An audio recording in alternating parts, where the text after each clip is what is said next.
Was that example are you speaking doesn't it work?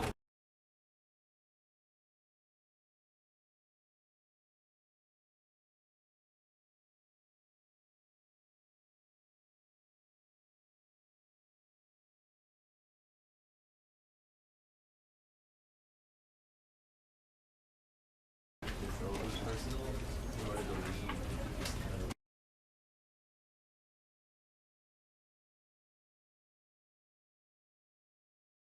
is I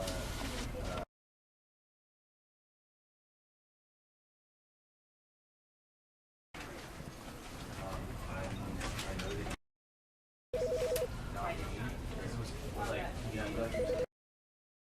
I wanted to put him down to be a better basically. And with that example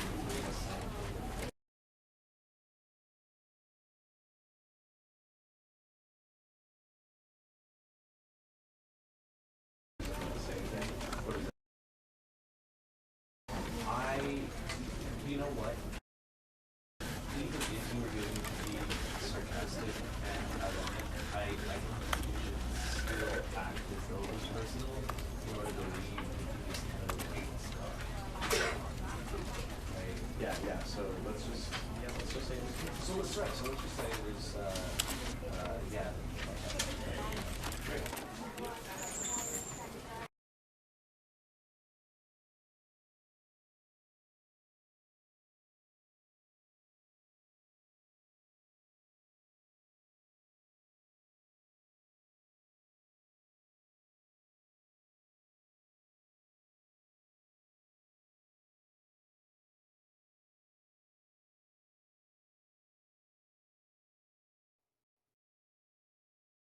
This is the story of a man named Stanley. Stanley worked for a company in a big building where he was employee number 427. Employee number 427's job was simple. He sat at his desk in room 427 and he pushed buttons on a keyboard. Orders came to him through a monitor on his desk, telling him what buttons to push, how long to push them, and in what order. This is what employee 427 did every day of every month of every year. And although others might have considered it soul-rending, Stanley relished every moment that the orders came in, as though he had been made exactly for this job. And Stanley was happy. And then one day, something very peculiar happened. Something that would forever change Stanley. Something he would never quite forget. He had been at his desk for nearly an hour when he realized that not one single order had arrived on the monitor for him to follow. No one had showed up to give him instructions, call a meeting, or even say hi.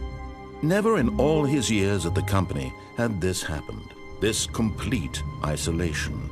Something was very clearly wrong. Shocked, frozen solid, Stanley found himself unable to move for the longest time. But as he came to his wits and regained his senses, he got up from his desk and stepped out of his office.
Stanley simply couldn't handle the pressure. What if he had to make a decision? What if a crucial outcome fell under his responsibility? He had never been trained for that. No. This couldn't go any way except badly. The thing to do now, Stanley thought to himself, is to wait. Nothing will hurt me. Nothing will break me. In here I can be happy forever. I will be happy. Stanley waited. Hours passed, then days. Had years gone by? He no longer had the ability to tell. But the one thing he knew for sure, beyond any doubt, was that if he waited long enough, the answers would come. Eventually, someday, they would arrive. Soon, very soon now, this will end. He will be spoken to. He will be told what to do. Now it's just a little bit closer. Now it's even closer. Here it comes.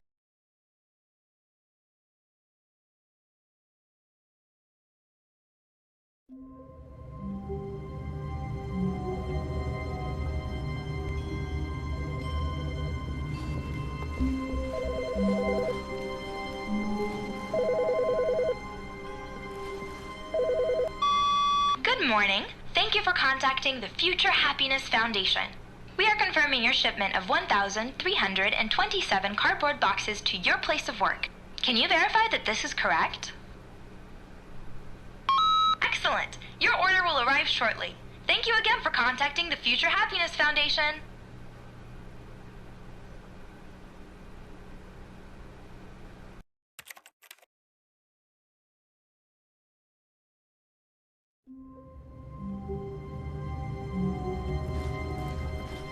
All of his co-workers were gone. What could it mean? Stanley decided to go to the meeting room. Perhaps he had simply missed a memo.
Hi, Stanley.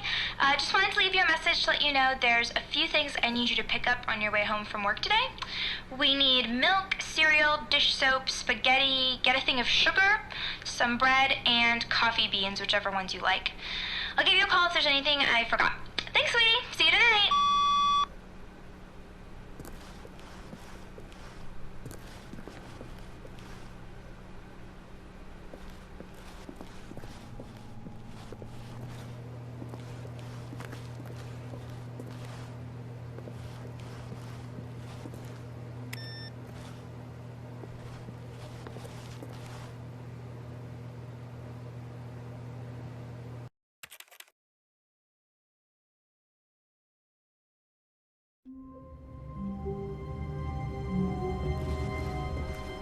A soft wind blew outside and perhaps rain started, and if it did, it stopped shortly after.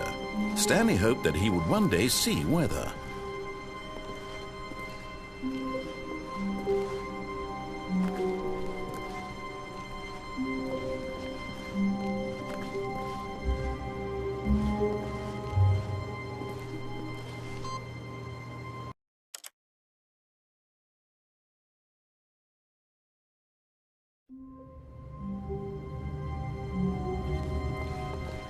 All of his co-workers were gone. What could it mean?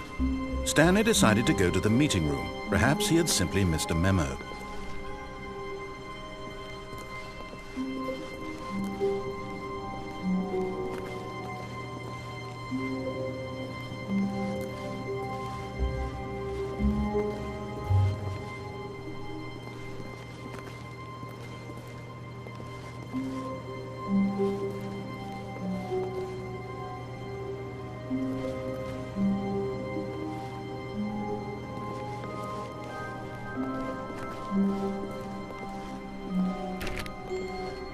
Stanley went around touching every little thing in the office, but it didn't make a single difference, nor did it advance the story in any way.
No matter how hard Stanley looked, he couldn't find a trace of his co-workers.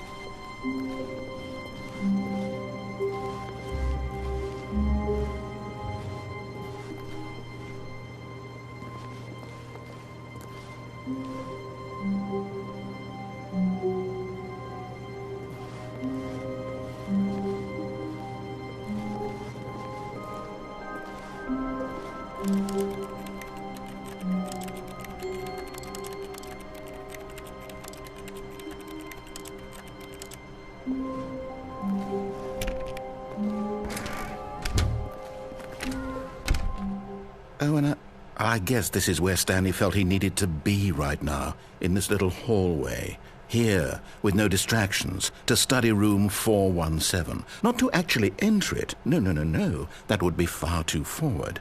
Stanley wanted to know it from the outside. To see it not just with his eyes, but with his heart. He would know room 417 as no man or woman had ever known an office before. That ladder over there. Oh, and that little picture of a horizon or something. It's all just a never-ending parade of joy for Stanley.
Ah, no, apparently not.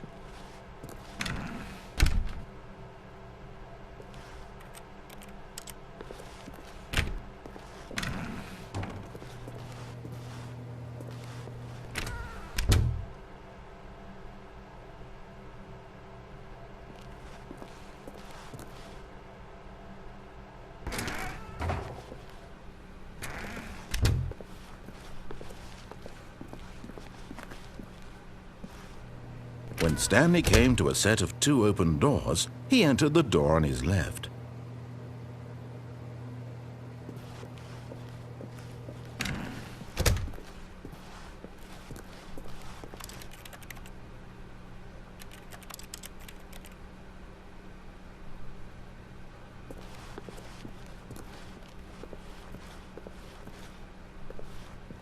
Yet there was not a single person here either.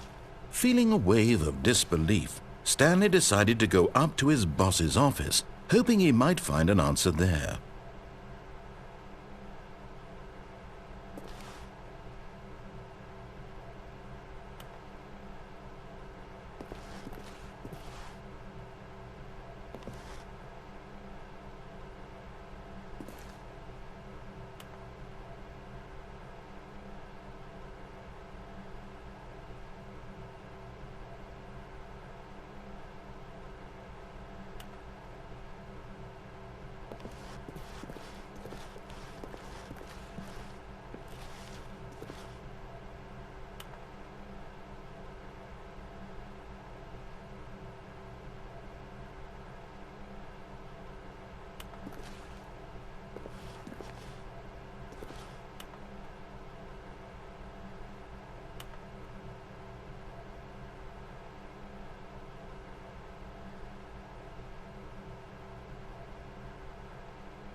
Stanley just stood there doing nothing at all. He seems to think I have nothing better to do with my time than to sit around and describe every fascinating little detail of his inability to do anything. This is why Stanley and I are on such good terms.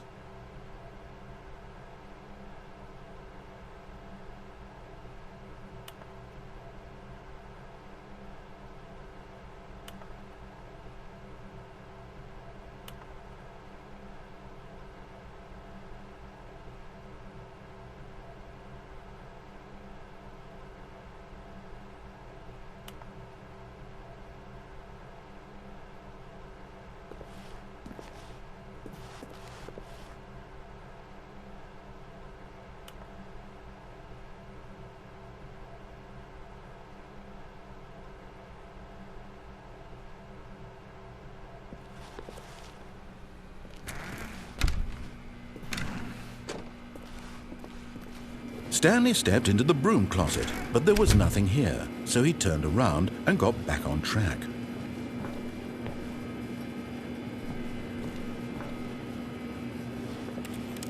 There was nothing here. No choice to make, no path to follow, just an empty broom closet. No reason to still be here.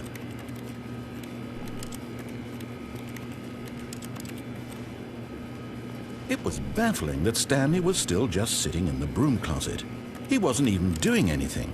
At least if there was something to interact with, he'd be justified in some way. As it is, he's literally just standing there doing sweet FA.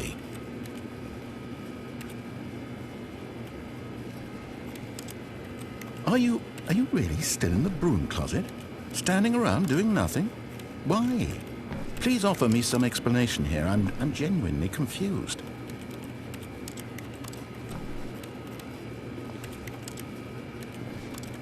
You do realize there's no choice or anything in here, right? If I'd said Stanley walked past the broom closet, at least you would have had a reason for exploring it to find out.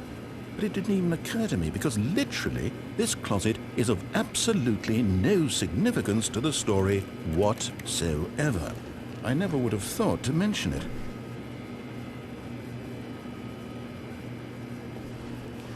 Maybe to you this is somehow its own branching path.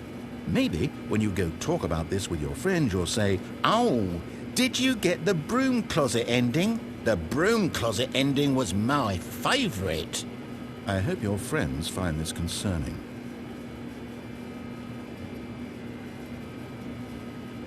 Stanley was fat and ugly and really, really stupid.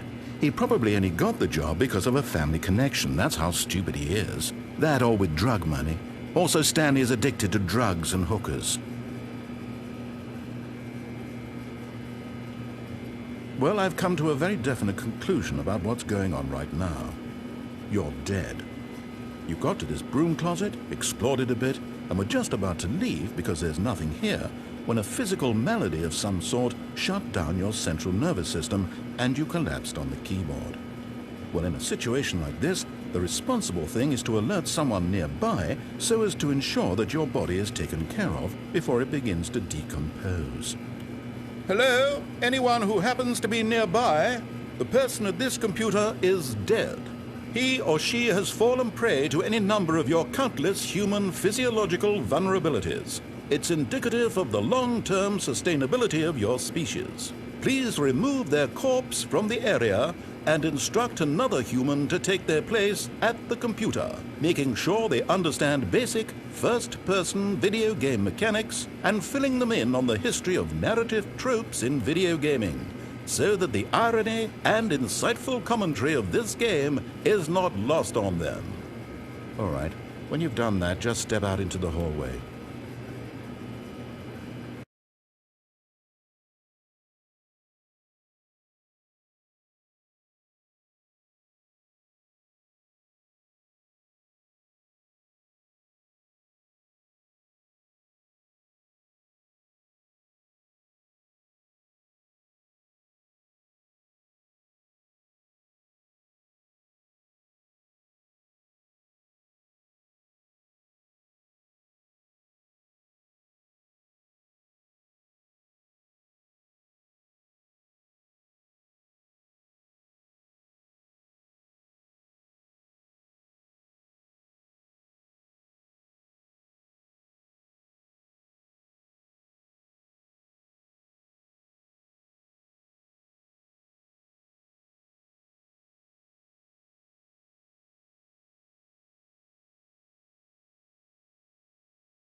Ah, second player. It's good to have you on board. I guarantee you can't do any worse than the person who came before you. You too? Unbelievable.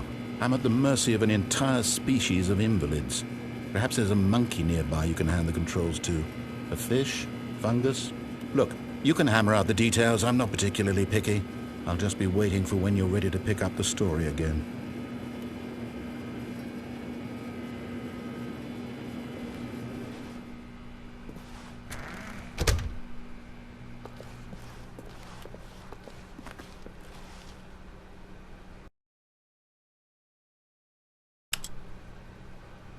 Coming to a staircase, Stanley walked upstairs to his boss's office.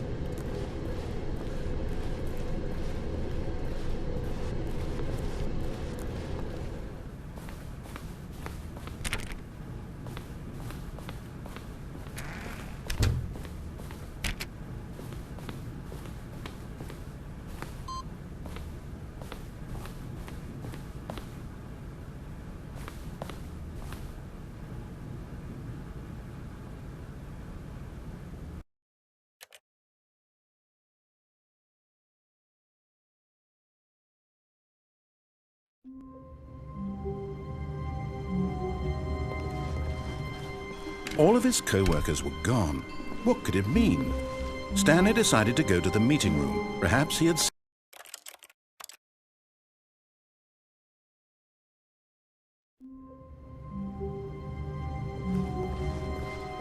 The meeting room, yes, that's where everyone would be. Stanley just needed to get to the meeting room, and from then on, he would never be alone ever again.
Because I wanted to put him down here, but I don't know. Basically, right. Stanley, this is me being serious. In fact, this is my serious room. It's where I come to be serious. That table is the most serious table I could find. I looked at many, many tables, hundreds of tables. It's possible I looked at over 1,000 tables. I honestly don't know. The specific number isn't as important as the understanding that of all tables I looked at, this one is the most serious. I relate this story to impress upon you the extent to which this is the most serious room I have, which is why I brought you here. You just tried to activate server cheats, which of course runs the risk of breaking the entire game. You've got no respect for the strict order of scripted narrative events, and I just can't have that.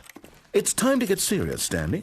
No jokes, no games. Outside of this room, I might be more tolerant of those things, but now we're in the room. Which is why I'm subjecting you to the most serious punishment I can think of. 100 billion trillion years standing here in the serious room. Perhaps after that, we can talk about the severity of your actions and whether you've learned anything. But until then, serious room, go!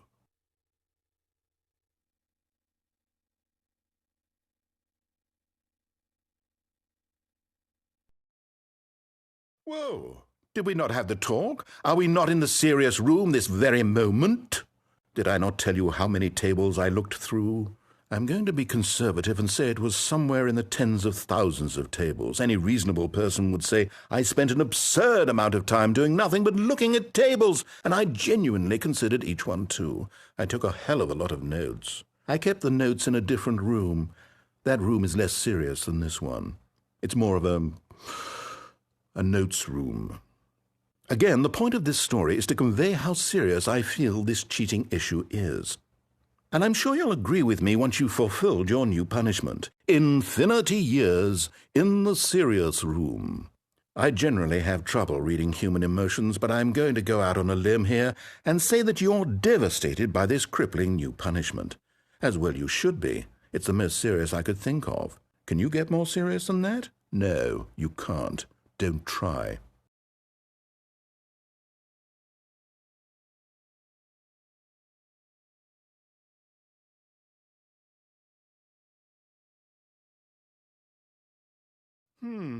Still no effect.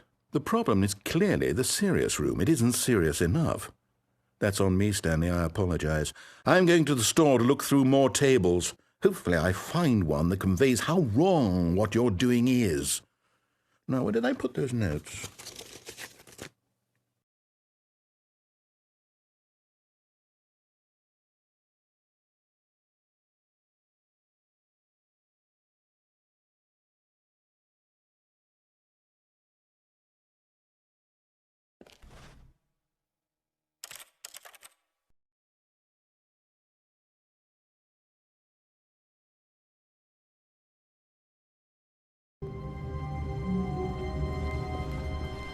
All of his co-workers were gone. What could it mean? Stanley decided to go to the meeting room. Perhaps he had simply missed a memo. No matter how hard Stanley looked, he couldn't find a trace of his co-workers.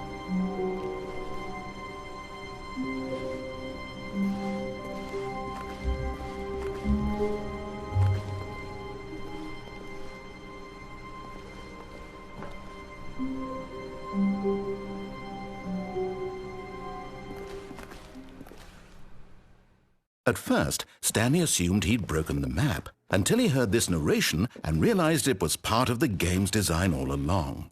He then praised the game for its insightful and witty commentary into the nature of video game structure and its examination of structural narrative tropes. So, now that you're here, what do you think? Isn't this a fun and unique place to be?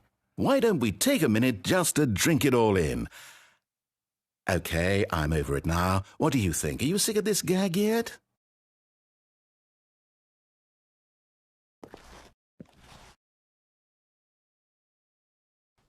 Well, I don't know how to say this politely, but you could literally just hit escape and restart the game any old time you want, like right now.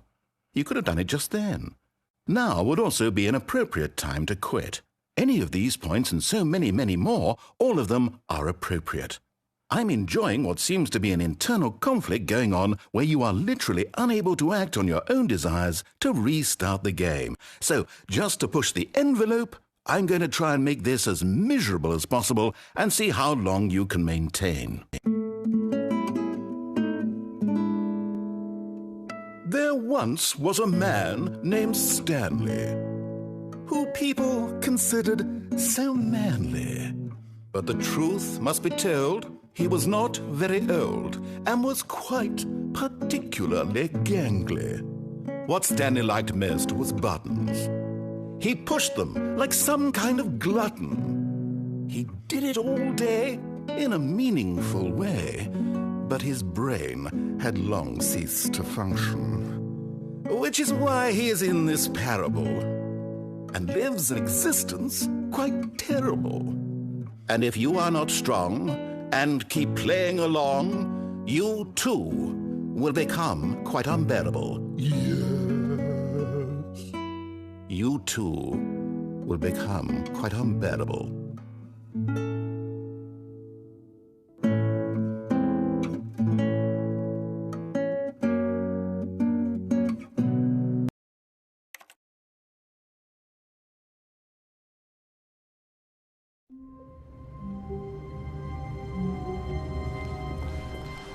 All of his co-workers were gone.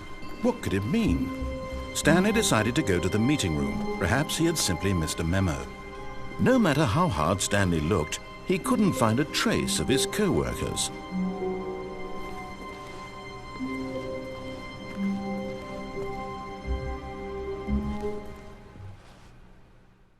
At first, Stanley assumed he'd broken the map, until he heard this narration and realized it was part of the game's design all along. He then praised the game for its insightful and witty commentary into the nature of video game structure and its examination of structural narrative tropes. So, now that you're here, what do you think? Isn't this a fun and unique place to be? Why don't we take a minute just to drink it all in? Okay, I'm over it now. What do you think? Are you sick of this gag yet? Ah, then in that case we'll continue. But now, here comes the real question. What do you think would have happened if you had told me that you wanted this to stop? Do you think it would have been particularly different? Would I have taken the same idea but rephrased it superficially to fit that answer? Perhaps you never would even have thought of it if I hadn't brought up the issue in the first place. Oh, now think about it. Will it be worth it for you to restart and then come back here just to do the other option? Clearly, this whole gag takes some time. What if the other option is even longer? How long will you spend in total just to have heard all the narration? Oh, and this is rich. Perhaps you've just played the other option, and now you've come to see what happens in this one. So, what do you think? Which choice was the better one? Imagine if you had selected Continue on your first playthrough, how tantalizing it would be not knowing what happens when you pick the other option. Indeed, you are one of the lucky ones. Though if the other option is really miserable to listen to, then perhaps you're not. In fact, I'm just going to say that no one who's listening to this is lucky.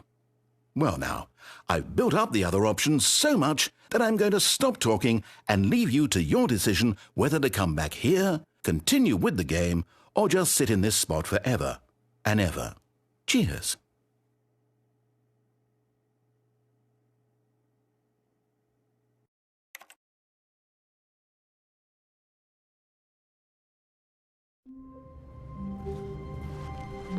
All of his co-workers were gone. What could it mean? Stanley decided to go to the meeting room. Perhaps he had simply missed a memo.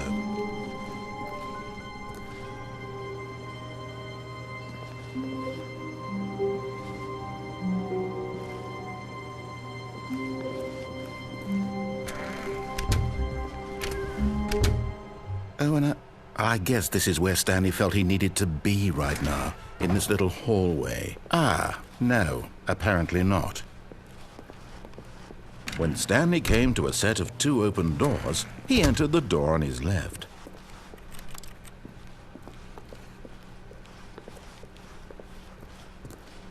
Yet there was not a single person here either. Feeling a wave of disbelief, Stanley decided to go up to his boss's office, hoping he might find an answer there. Stanley stepped into the broom closet, but there was nothing here, so he turned around and got back on track.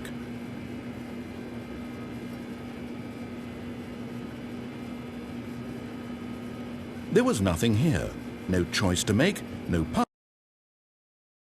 broom closet.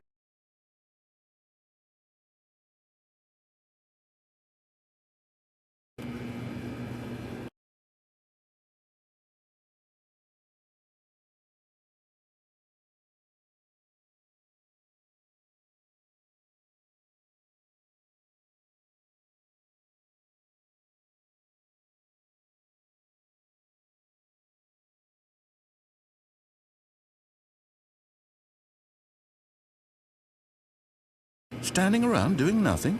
Why?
about what's going on.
You too?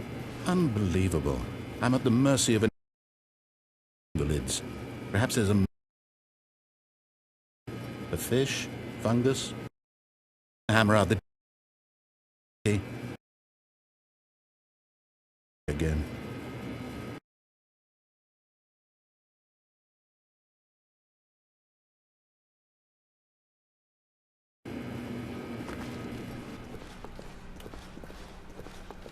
Coming to a staircase, Stanley walked upstairs to his boss's office.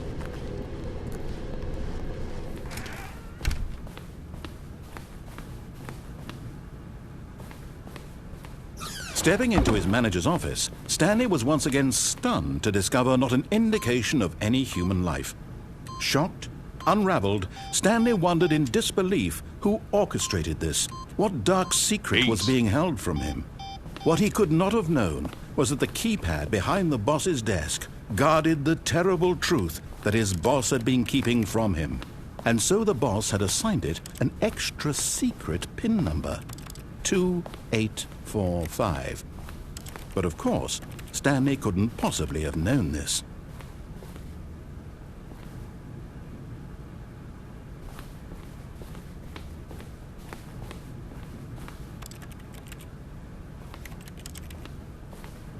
Stanley just sat around twiddling his thumbs. Trying to input anything on the device was useless, since he could never possibly know that the combination was 2845.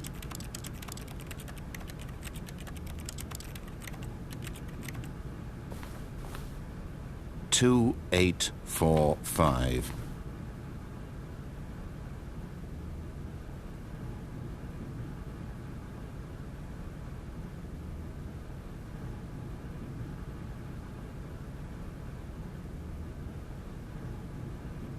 Forgot, but it turns out that the panel's emergency override kicked in, and the door just opened all by itself. And Stanley got the hell along with the story. Well, whoop-de-doo.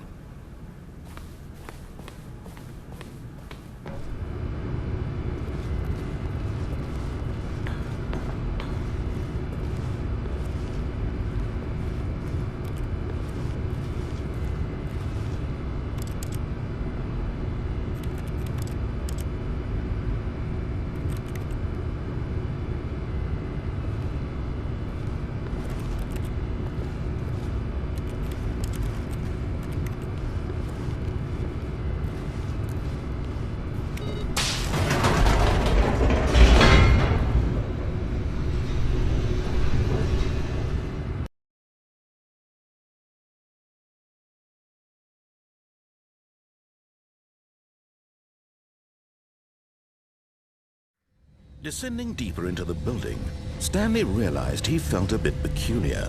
It was a stirring of emotion in his chest, as though he felt more free to think for himself, to question the nature of his job. Why did he feel this now, when for years it had never occurred to him? This question would not go unanswered for long.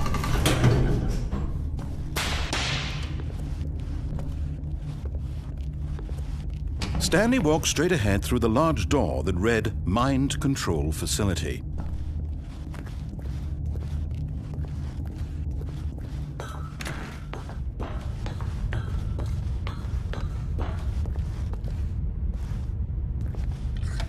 The lights rose on an enormous room packed with television screens. What horrible secret did this place hold? Stanley thought to himself. Did he have the strength to find out?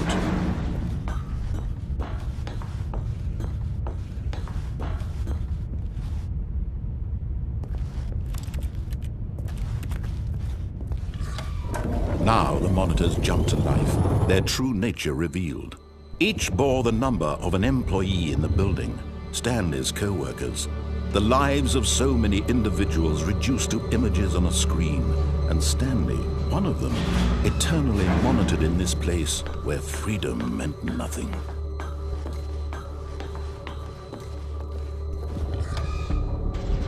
This mind control facility, it was too horrible to believe. It couldn't be true. Had Stanley really been under someone's control all this time? Was this the only reason he was happy with his boring job? That his emotions had been manipulated to accept it blindly?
No, he refused to believe it. He couldn't accept it. His own life in someone else's control? Never! It was unthinkable, wasn't it? Was it even possible? Had he truly spent his entire life utterly blind to the world? But here was the proof, the heart of the operation.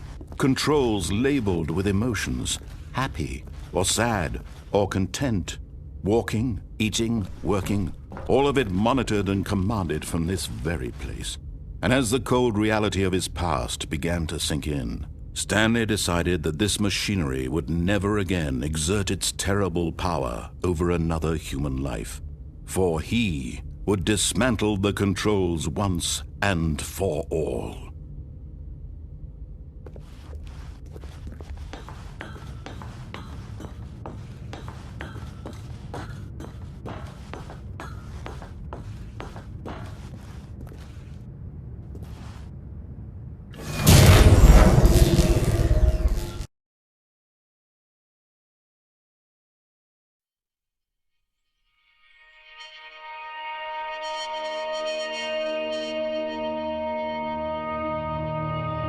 Blackness and a rising chill of uncertainty.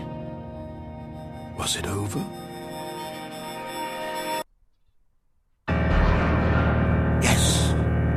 He had won! He had defeated the machine, unshackled himself from someone else's command. Freedom was mere moments away. And yet, even as the immense door slowly opened, Stanley reflected on how many puzzles still lay unsolved. Where had his co-workers gone? How had he been freed from the machine's grasp? What other mysteries did this strange building hold? But as sunlight streamed into the chamber, he realized none of this mattered to him, for it was not knowledge or even power that he had been seeking, but happiness. Perhaps his goal had not been to understand, but to let go. No longer would anyone tell him where to go, what to do, or how to feel. Whatever life he lives, it will be his. And that was all he needed to know. It was perhaps the only thing worth knowing. Stanley stepped through the open door.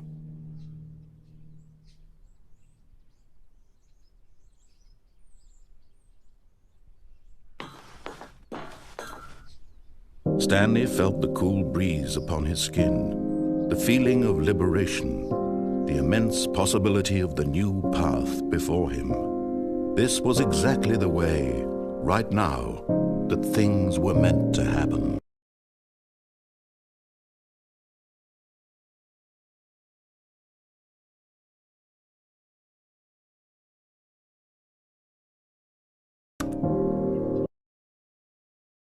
Was happy.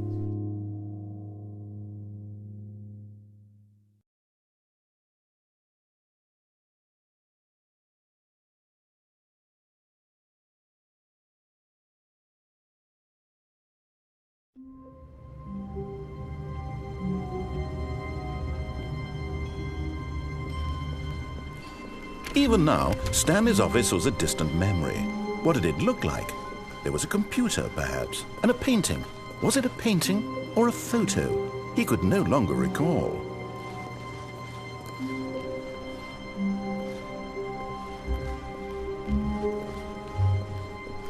When Stanley came to a set of 2 open doors, he entered the door on his left.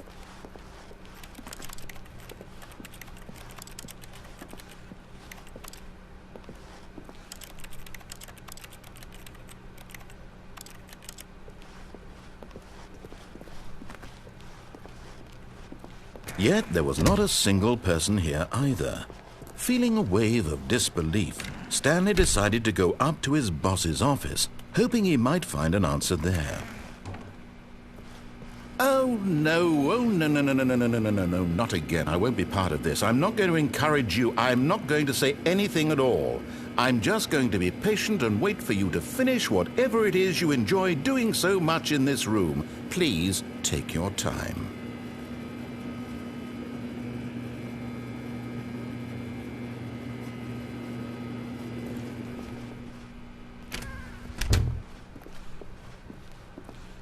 Coming to a staircase, Stanley walked upstairs to his boss's office.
Stepping into his manager's office, Stanley was once again stunned to discover not an indication of any human life.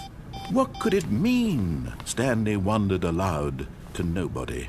He began wildly tearing through papers on the boss's desk, pulling books off the shelf, looking behind paintings, desperate for clues to his situation.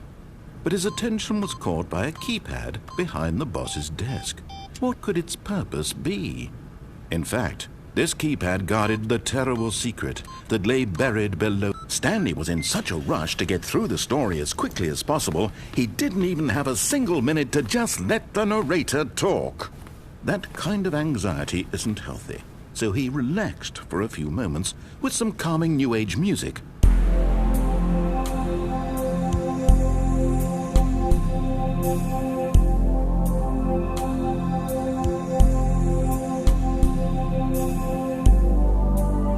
Feeling soothed and rejuvenated, Stanley calmly walked forward into the opened passageway.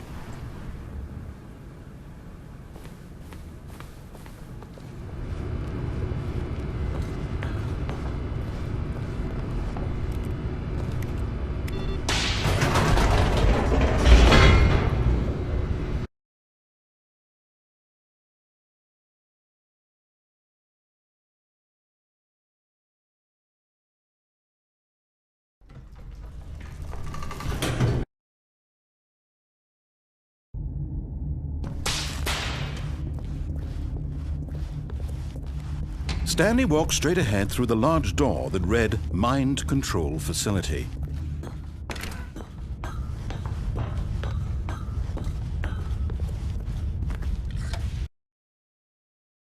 This room packed with television screens.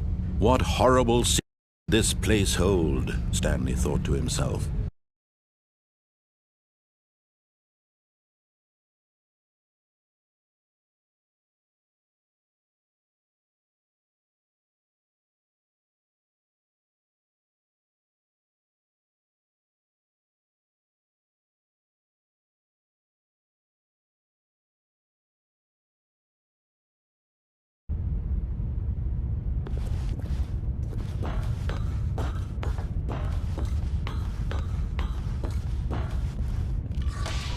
Now the monitors jumped to life, their true nature revealed. Each bore the number of an employee in the building, Stanley's co-workers.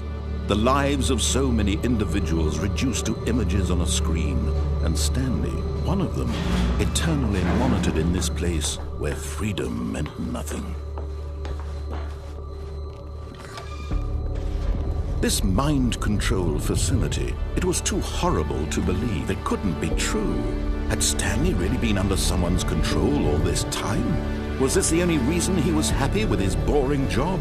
That his emotions had been manipulated to accept it blindly?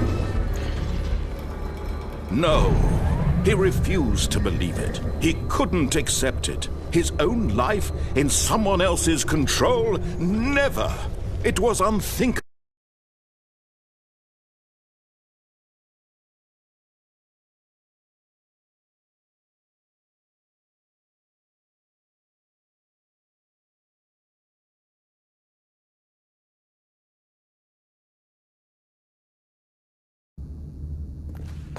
But here was the proof, the heart of the operation.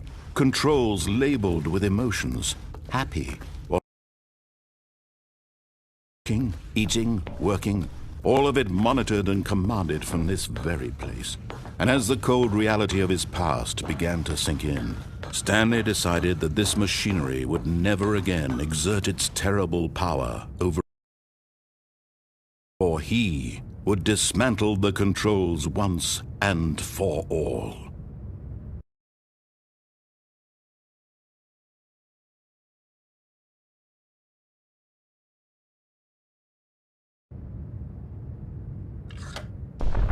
Oh, Stanley, you didn't just activate the controls, did you?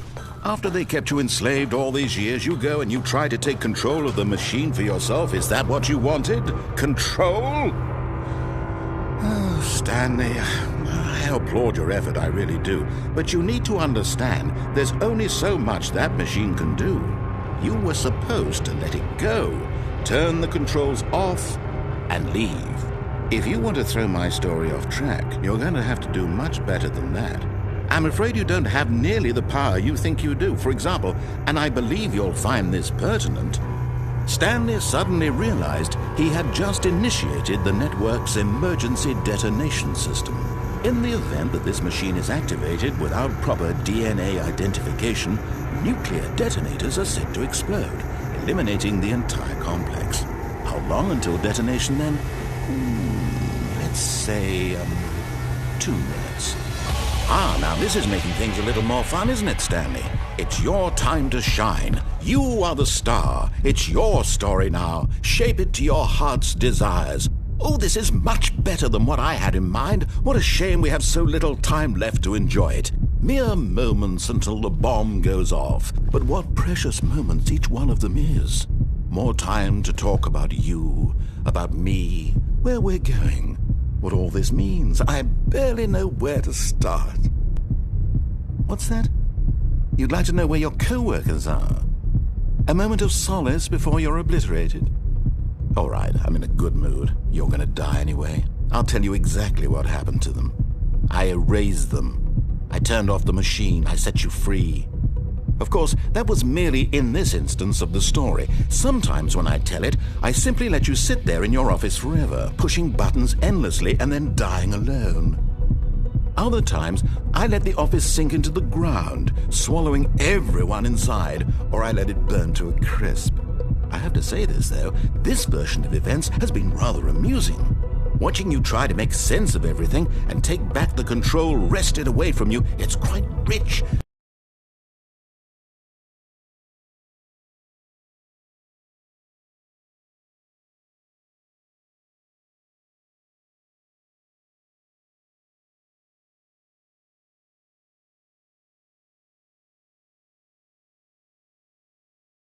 I almost hate to see it go. But I'm sure whatever I come up with on the next go-around will be even better. My goodness, only 34 seconds left. But I'm enjoying this so much. You know what? To hell with it. I'm going to put some extra time on the clock, why not? These are precious additional seconds, Stanley. Time doesn't grow on trees. Oh dear me, what's the matter, Stanley? Is it that you have no idea where you're going or what you're supposed to be doing right now? Or did you just assume when you saw that timer that something in this room was capable of turning it off? I mean, look at you. Running from button to button, screen to screen, clicking on every little thing in this room. These numbered buttons, no, these colored ones. Or maybe this big red button, or this door. Everything, anything, something here will save me. Why would you think that, Stanley? That this video game can be beaten? Won? Solved? Do you have any idea what your purpose in this place is? Stanley, you're in for quite a disappointment. But here's a spoiler for you. That timer isn't a catalyst to keep the action moving along. It's just seconds ticking away to your death. You're only still playing instead of watching a cutscene because I want to watch you for every moment that you're powerless, to see you made humble. This is not a challenge, it's a tragedy. You wanted to control this world, that's fine. But I'm going to destroy it first, so you can't. Take a look at the clock, Stanley. That's 30 seconds you have left to struggle. 30 seconds until a big boom and then nothing. No ending here, just you being blown to pieces. Will you cling desperately to your frail life, or will you let it go peacefully? Another choice. Make it count. Or don't. It's all the same to me, all a part of the joke. And believe me, I will be laughing at every second of your inevitable life from the moment we fade in until the moment I say, happily ever after.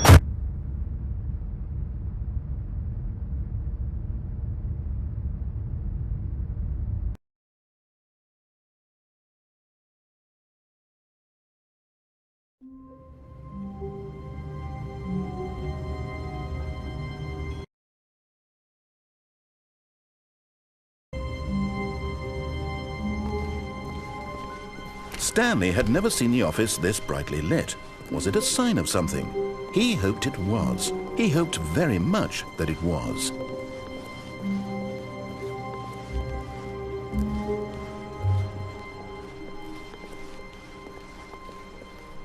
When Stanley came to a set of 2 open doors, he entered the door on his left.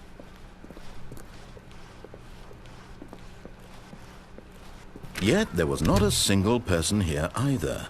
Feeling a wave of disbelief, Stanley decided to go up to his boss's office, hoping he might find an answer there.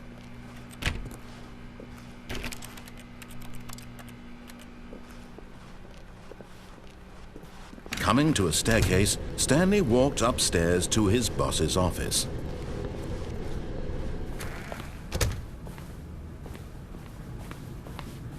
Okay, I think we all know the drill by now. Blah, blah, blah. Dark secrets, the keypad. Stanley pushes some buttons. Oh, hey, look, it's a new passageway. Quelle surprise.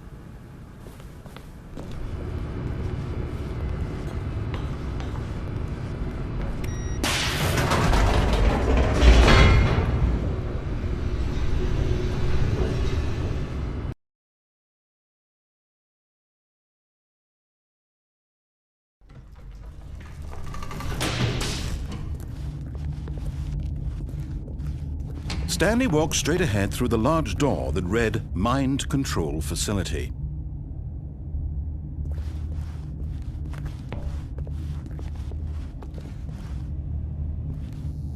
Although this passageway had the word Escape written on it, the truth was that at the end of this hall, Stanley would meet his violent death. But of course, Stanley thought better of it and realized he simply had too much to live for. Nope, still on board with death.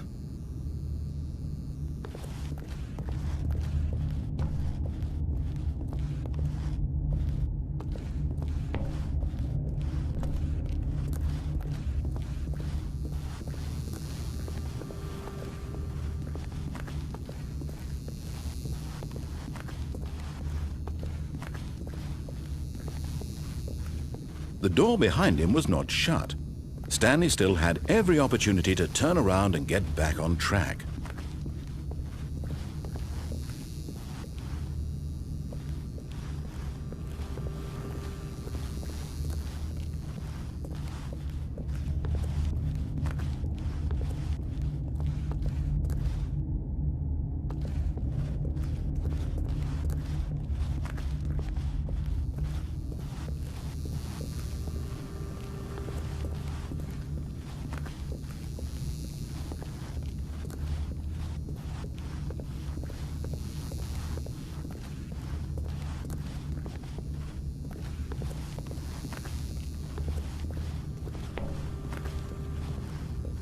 At this point, Stanley was making a conscious, concerted effort to walk forward and willingly confront his death.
As the machine whirred into motion and Stanley was inched closer and closer to his demise, he reflected that his life had been of no consequence whatsoever.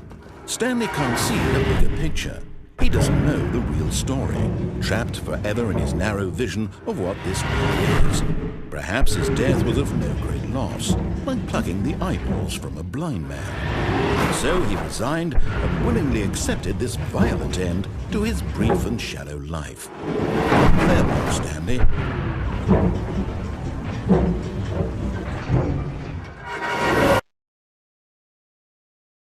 "Farewell, Stanley," cried the narrator, as Stanley was led helplessly into the enormous metal jaws. In a single visceral instant, Stanley was obliterated as the machine crushed every bone in his body, killing him instantly.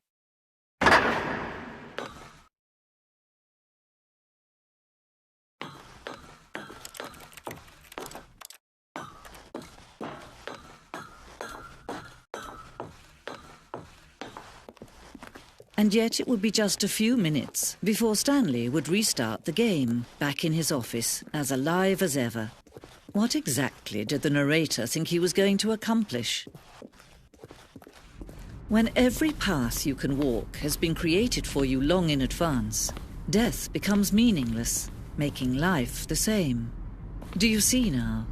Do you see that Stanley was already dead from the moment he hit start?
Now look closely, Stanley.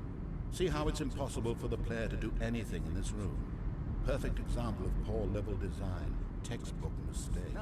It's the kind of thing you pick up on intuitively if you have even the most fundamental understanding of good and bad game design. But of course, you being you, you'll probably spend the next hour trying to solve it. Here, I'm just going to make this easy on you.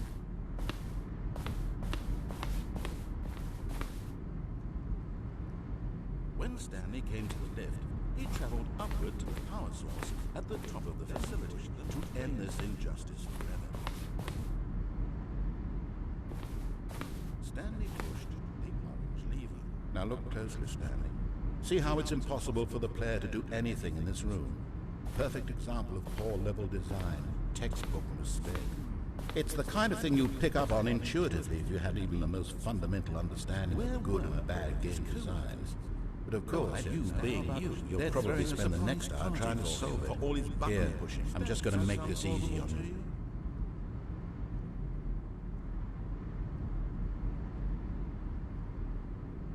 Stanley stood on the roof. Stanley pushed the orange lever. Stanley jumped in the river. Then he pushed the number 4. Now then, this elevator for sure will get him right back on track to where he was supposed to be in the story. Stanley walked over the bridge.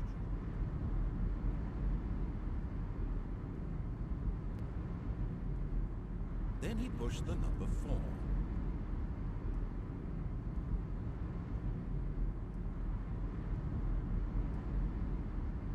Where were all of his co-workers?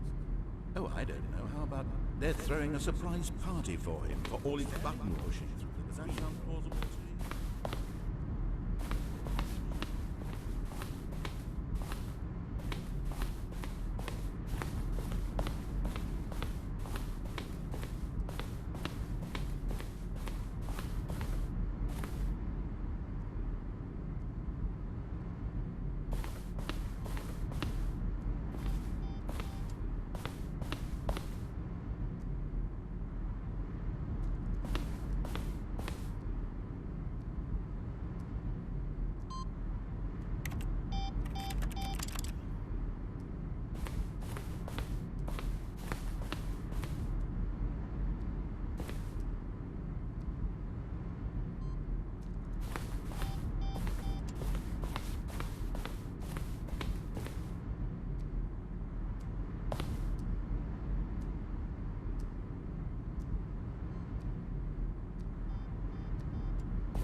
Oh, look at these two. How they wish to destroy one another.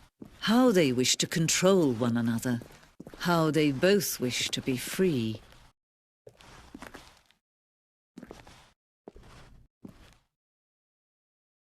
Can you see? Can you see how much they need one another? No, perhaps not. Sometimes these things cannot be seen. But listen to me. You can still save these two. You can stop the program before they both fail. Push escape and press quit. There's no other way to beat this game. As long as you move forward, you'll be walking someone else's path. Stop now, and it'll be your only true choice. Whatever you do, choose it. Don't let time choose for you. Don't let time choose.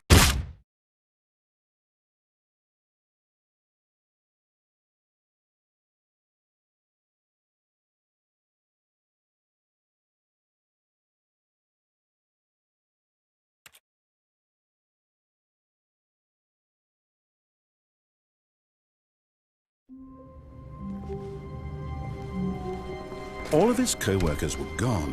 What could it mean? Stanley decided to go to the meeting room. Perhaps he had simply missed a memo.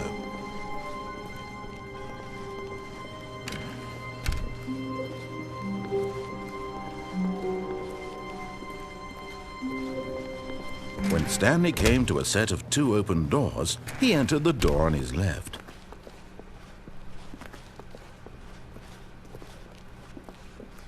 Yet there was not a single person here either. Feeling a wave of disbelief, Stanley decided to go up to his boss's office. Hoping he might find coming to a staircase, Stanley walked upstairs to his boss's office.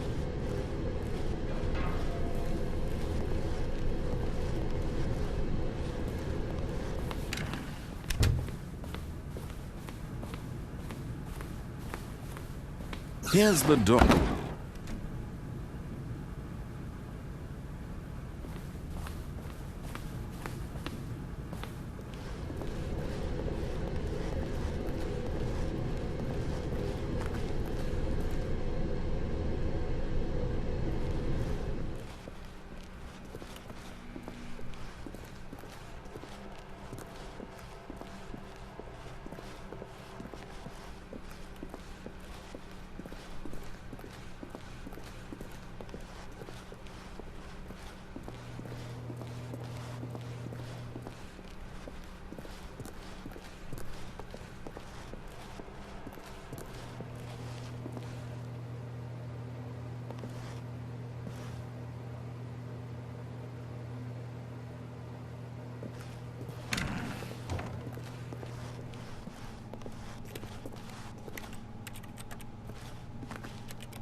The meeting room, yes, that's where everyone would be.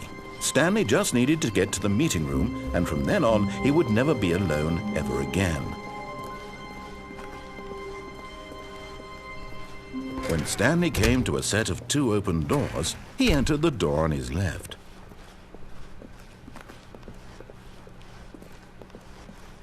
Yet there was not a single person here either. Feeling a wave of disbelief, Stanley decided to go up to his boss's office. Hoping him coming to a staircase, Stanley walked upstairs to his boss's office.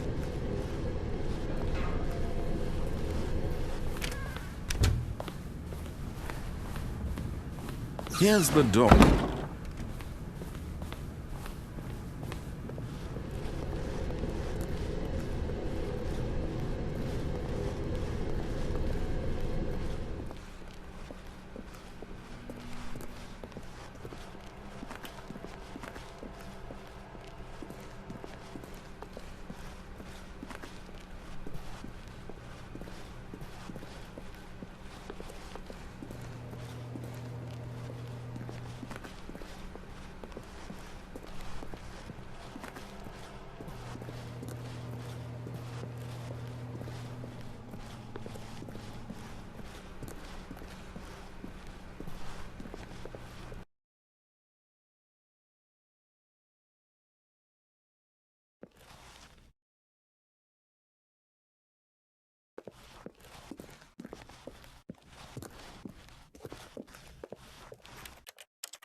All of his co-workers were gone.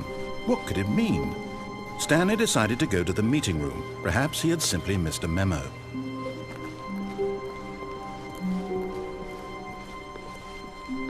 When Stanley came to a set of 2 open doors, he entered the door on his left.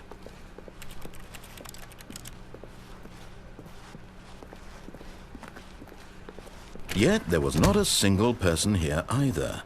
Feeling a wave of disbelief, Stanley decided to go up to his boss's office. Coming to a staircase, Stanley walked upstairs to his boss's office.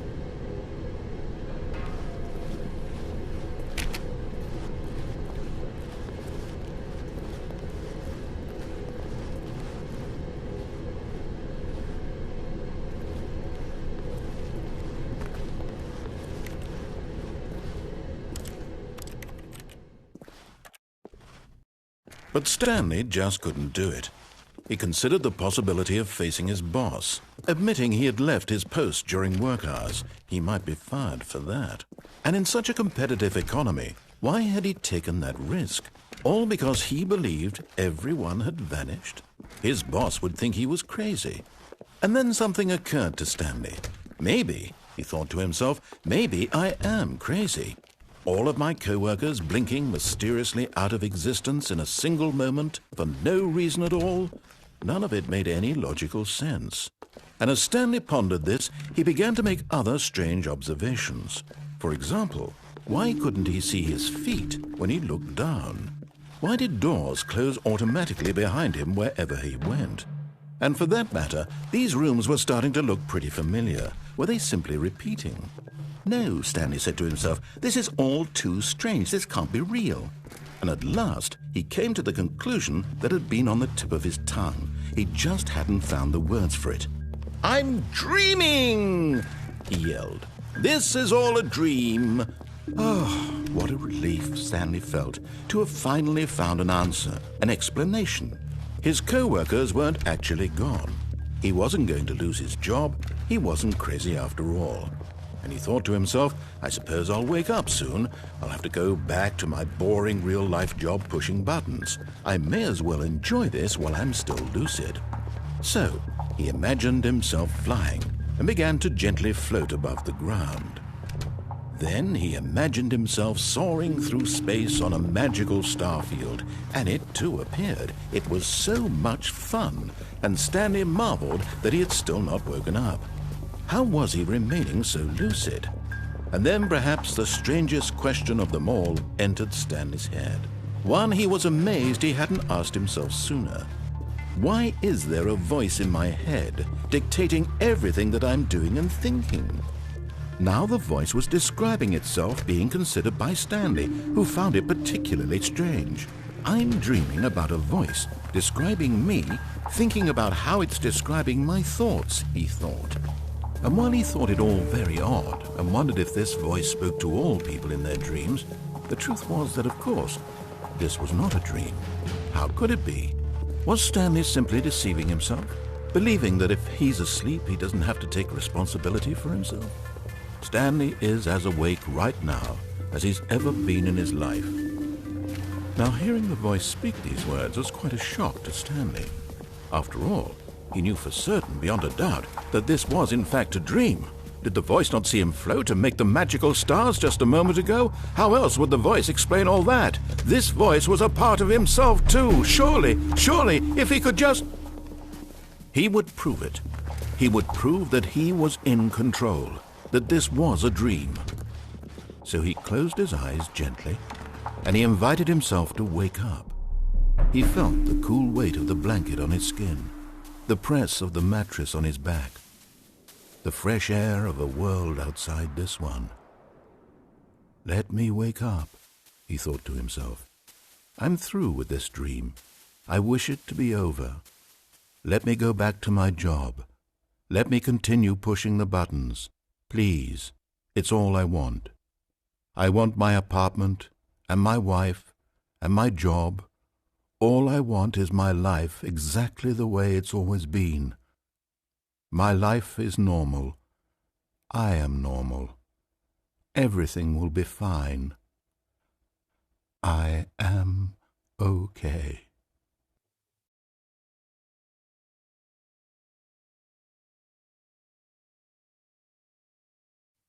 Stanley began screaming. Please, someone, wake me up. My name is Stanley. I have a boss. I have an office. I am real. Please, just someone tell me I am real. I must be real. I must be. Can anyone hear my voice? Who am I? Who am I? And everything went black.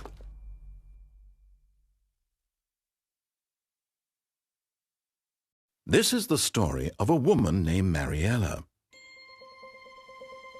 Mariella woke up on a day like any other. She arose, got dressed, gathered her belongings, and walked to her place of work.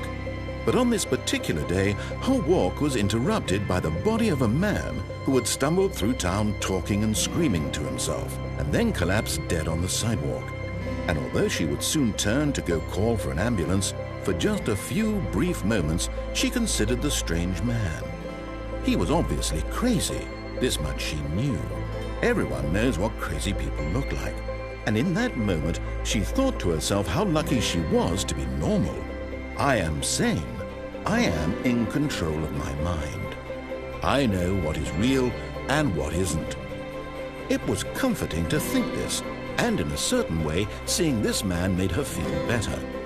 But then she remembered the meeting she had scheduled for that day. The very important people whose impressions of her would affect her career, and by extension, the rest of her life. She had no time for this, so it was only a moment that she stood there, staring down at the body. And then she turned and ran.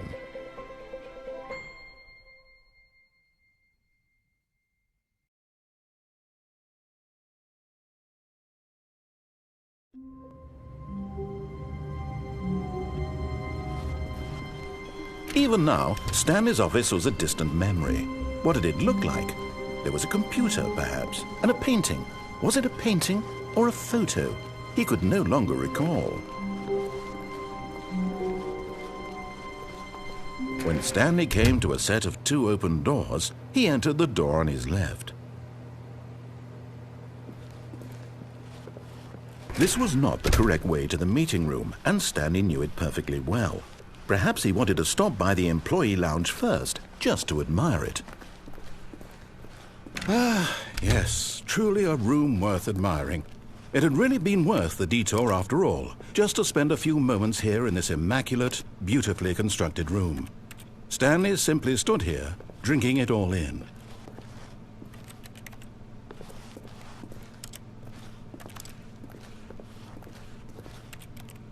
Yes, really, really worth it being here in the room.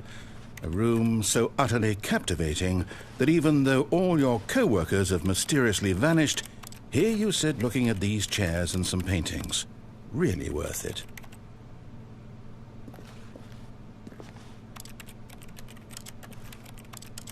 At this point, Stanley's obsession with this room bordered on creepy and reflected poorly on his overall personality. It's possible that this is why everyone left.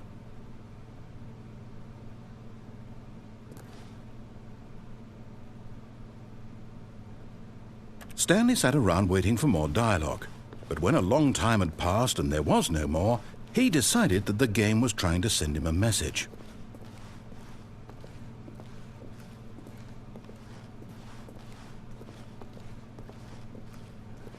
But at last, he'd had enough of the amazing room and took the first open door on his left to get back to business.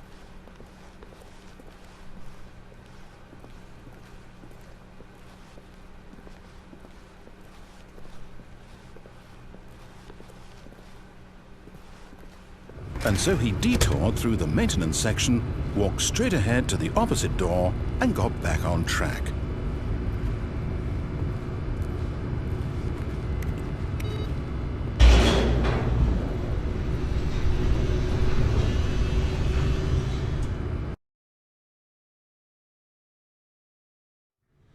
But Stanley didn't want to go back to the office. He wanted to wander about and get even further off track. So now in order to get back, he needed to go, from here it's, left.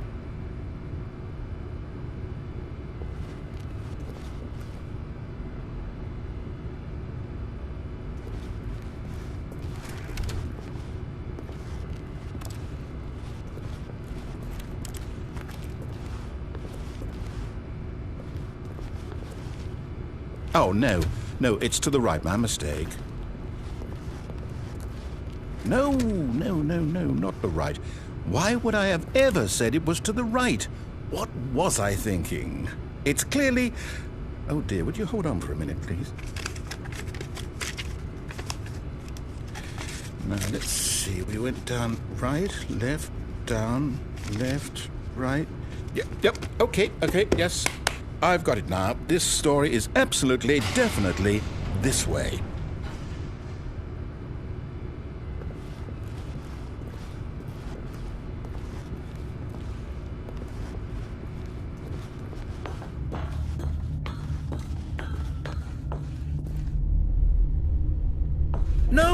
No, no, no, no, no, no, no, no. This isn't right at all. You're not supposed to be here yet. This is all a spoiler. Quick, Stanley, close your eyes. Okay. We just have to get back to, oh, who am I kidding? It's all rubbish now. The whole story completely unusable. How about, rather than waste my time trying to salvage this nonsense, we'll just restart the game from the beginning. And this time, suppose we don't wander so far off track, Okay, from the top.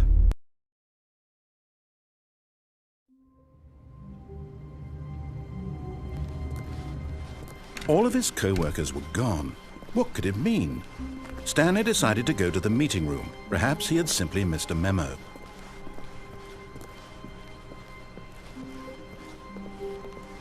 When Stanley... Wait, what? No, I restarted. I swear, I definitely restarted the game over, completely fresh. Everything should be... Or did something change? Stanley, did you change anything when we were back in that room with all the monitors? Did you move the story somewhere, or... Hold on. Why am I asking you? I'm the one who wrote the story. It was right here just a minute ago. I know for sure that it's here somewhere. Okay, then. It's an adventure. Come, Stanley. Let's find the story.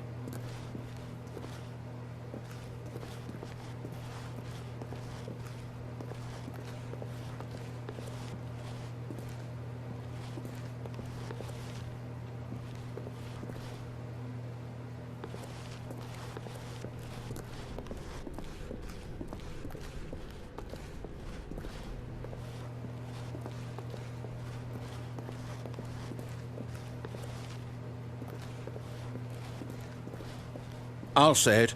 This is the worst adventure I've ever been on. I can promise you there definitely was a story here before. Do we need to restart the game again? Well, I find it unlikely that we'll ever progress by starting over and over again, but it's got to be better than this. Okay, let's give it a shot. Why not?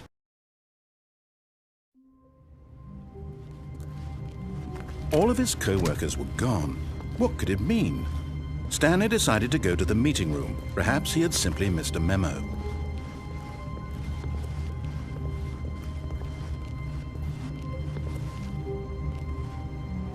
Okay, yep, it's worse. I might be remembering this wrong.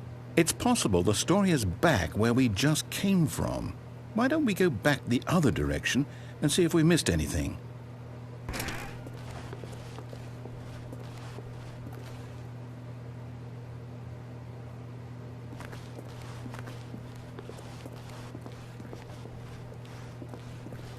Aha! I knew we'd miss something. The story. Here it comes. No, wait. Never mind. Not the story. Okay, let's head back the other way and retrace our steps. Now this... Well, I'll be honest. I don't recognize this place at all. Is this the story? I don't think so. I can't quite recall, but I believe my story took place in an office building. Is that correct? Do you remember, Stanley? Well, do you know what? Since I've completely forgotten what we were supposed to be doing, how about this? You win! Congratulations! I know you put in a lot of hard work, and it really paid off, so good job. Oh, no. No, I don't feel right about this at all. We both know you didn't put in any actual work for that win. Some people win fair and square, and this was not one of those situations. Okay, I'm getting weirded out by whatever this place is. I don't care what might happen this time. I have to restart.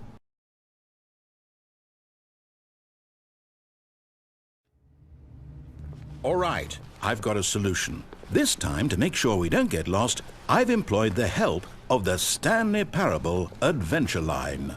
Just follow the line. How simple is that?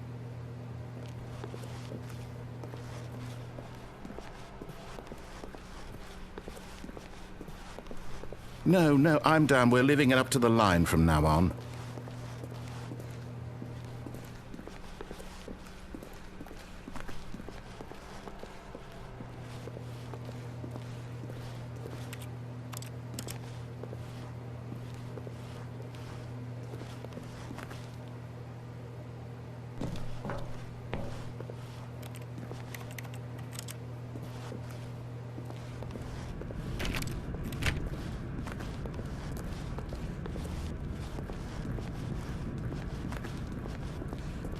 You see? The line knows where the story is. It's over in this direction. Onward, Stanley, to destiny. Though, here's a thought. Wouldn't wherever we end up be our destination, even if there's no story there? Or to put it another way, is the story of no destination still a story?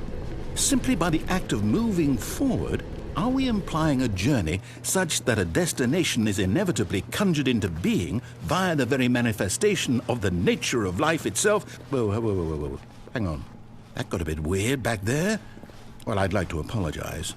Not sure where I was going with all that. You know what? I think what we need right now is a bit of music to lighten the mood.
Cut the music, go back and look at that fern. Stanley, this fern will be very important later in the story.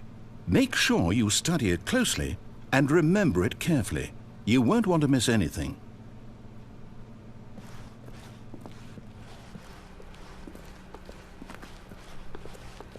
Wait, what? We're back at the office? No. Line, you do know we're looking for the Stanley Parable, right? The story? Is any of this ringing a bell?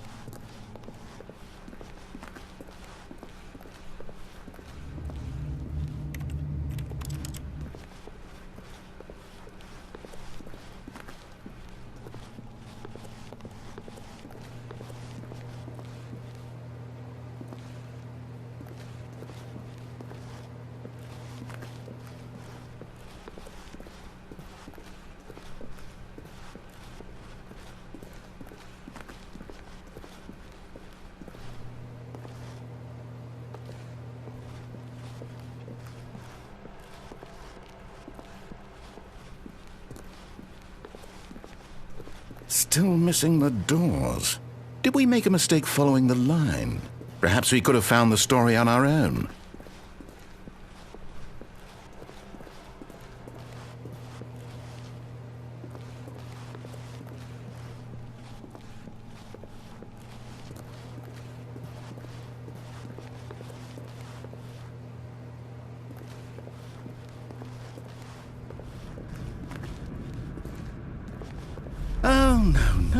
No, not again. Line, how could you have done this to us? And after we trusted you, after everything we've been through, you... Oh, I can't take this anymore. To hell with it. Restart.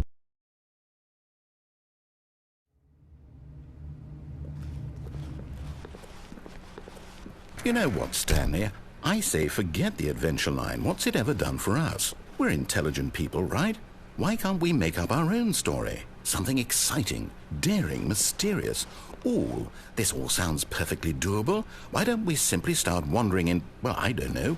How about this direction?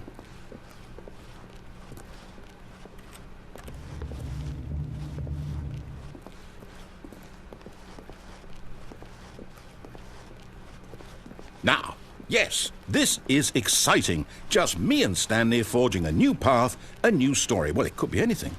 What do you want our story to be? Go wild. Use your imagination. Whatever it might be, Stanley, I'm ready for it. Oh, no, not you again. Stanley, I'd also like to veto the line from having any role in our awesome new story. No lines or monitor rooms. Just don't acknowledge it, and we should be fine.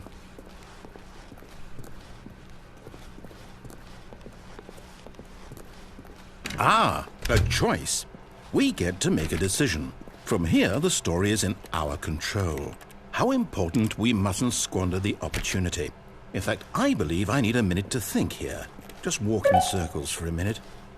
Okay, so I know that each door has to lead somewhere, which means that somewhere at the place where we're trying to go, there must be a reverse door that leads here. And that in turn means that our destination corresponds with the counter-inverted reverse door's origin. So starting from the right, let us ask, will taking the right door lead us to where we're going?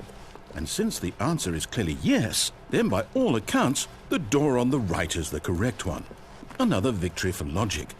Come, Stanley, our destiny awaits. Oh, hold up, what's this? The confusion ending. You're telling me that's what this is? It's all one giant ending? And we're supposed to restart the game, what, eight times? That's really how all this goes? It's all determined? So now, according to the schedule, I restart again. Then what? Am I just supposed to forget? Well, what if I don't want to forget? My mind goes blank simply because it's written here on this thing, wall. Well, who consulted me? Why don't I get to decide? Why don't I get a say in all of this? Is it really? No, it can't be. I don't want it to be. I don't want the game to keep restarting. I don't want to forget what's going on. I don't want to be trapped like this. I won't restart the game. I won't do it. I won't do it. I won't do it. And the timer stopped? Does that mean, did we do it? Did we break the cycle? The, whatever it is that made this schedule? How would we even know? Will someone come for us? Will something happen? So, okay. I guess now we just wait, you know. I suppose in some way that this is a kind of story, wouldn't you agree? I'm not quite sure if we're in the destination or the journey, though they're always saying that life is about the journey and not the destination, so I hope that's where we are right now.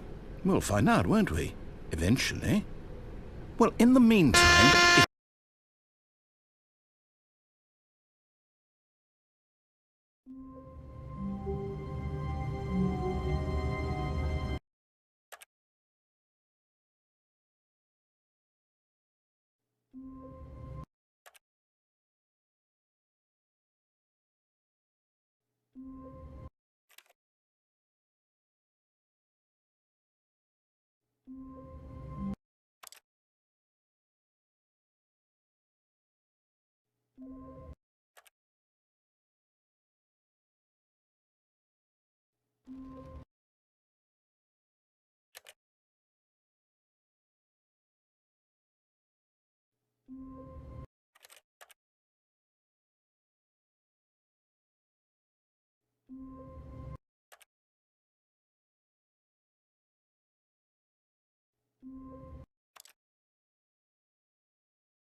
Even now, Stanley's office was a distant memory. What did it look like? There was a computer, perhaps, and a painting. Was it a painting or a photo? He could no longer recall.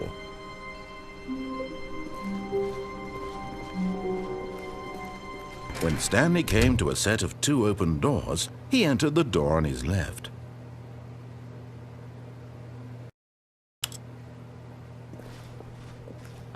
This was not the correct way to the meeting room, and Stanley knew it perfectly well. Perhaps he wanted to stop by the employee lounge first, just to admire it. Wow, yes, this room. What a beautiful room. What a gorgeous, gorgeous room.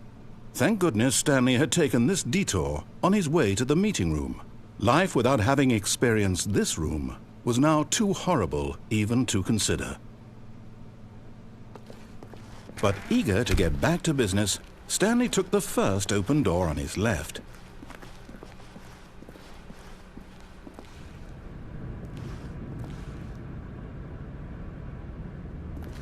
Stanley was so bad at following directions, it's incredible he wasn't fired years ago.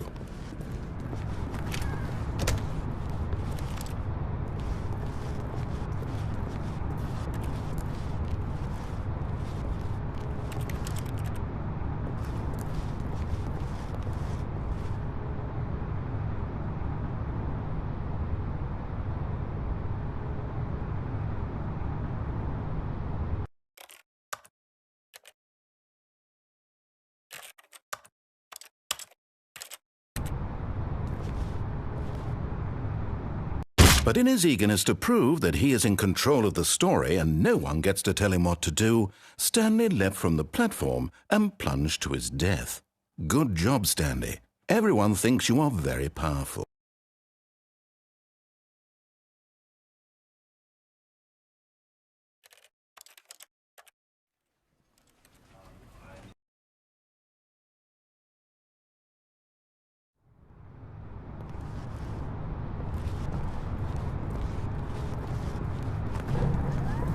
Oh, well, look who's got cold feet. Sorry to break it to you, Stanley, but that lift isn't coming back. You'd best either get comfortable right here on this platform or test your luck by jumping to the floor below.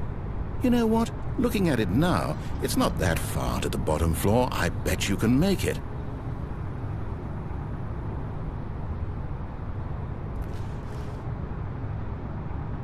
Whoops. Looks like I was wrong. How clumsy of me.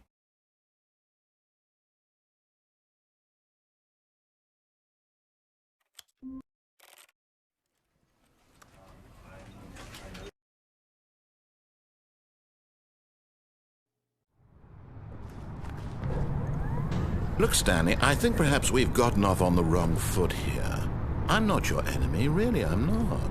I realize that investing your trust in someone else can be difficult, but the fact is that the story has been about nothing but you all this time. There's someone you've been neglecting, Stanley. Someone you've forgotten about. Please, stop trying to make every decision by yourself. Now, I'm not asking for me, I'm asking for her. This is it, Stanley. Your chance to redeem yourself, to put your work aside, to let her back into your life. She's been waiting.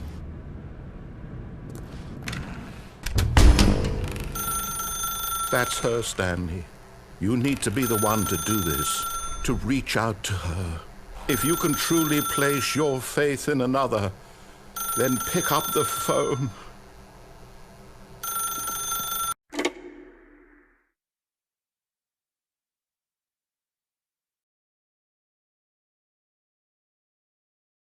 Oh, Stanley, is that you? Hold on, sweetie. Sorry to keep you waiting. I'm just pulling the bread out of the oven. All right. Okay, there we go. All right, now, I want you to come in and tell me all about your day. Gotcha. Oh, come on. Did you actually think you had a loving wife who'd want to commit their life to you? I'm trying to make a point here, Stanley. I'm trying to get you to see something. Come inside. Let me show you what's really going on here. Sorry, but you're in my story now.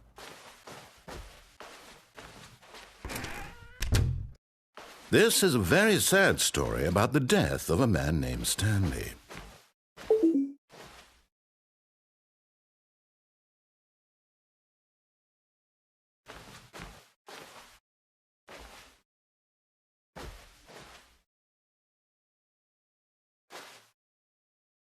Stanley is quite a boring fellow.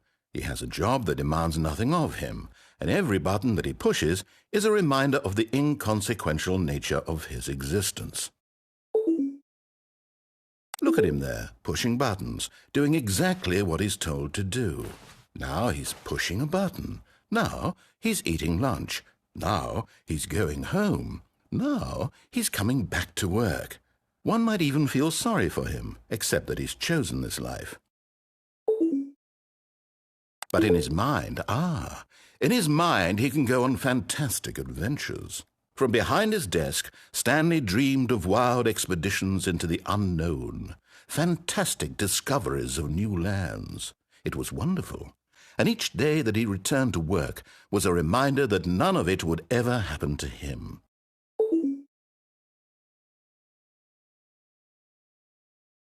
And so he began to fantasize about his own job. First, he imagined that one day while at work, he stepped up from his desk to realize that all of his co-workers, his boss, everyone in the building had suddenly vanished off the face of the earth. The thought excited him terribly.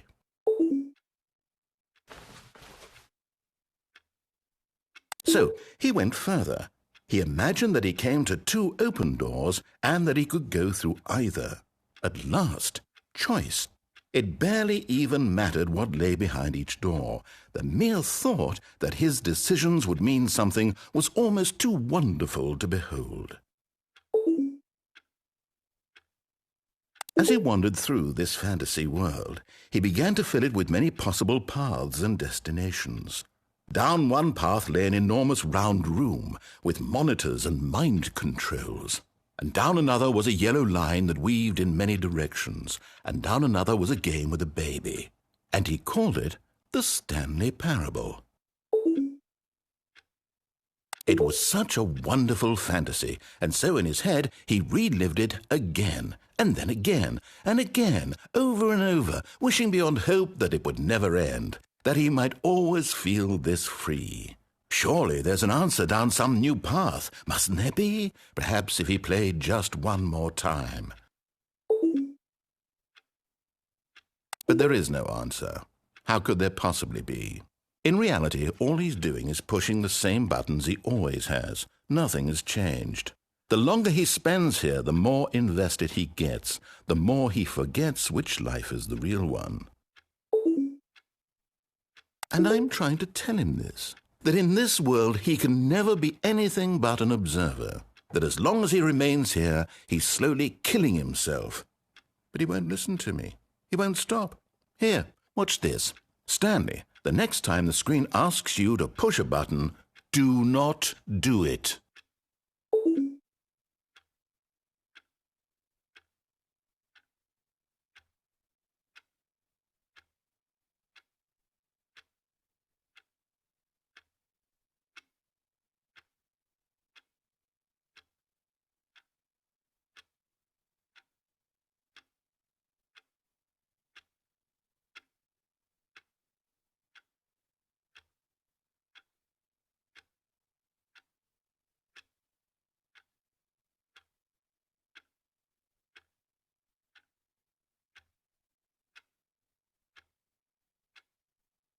You see?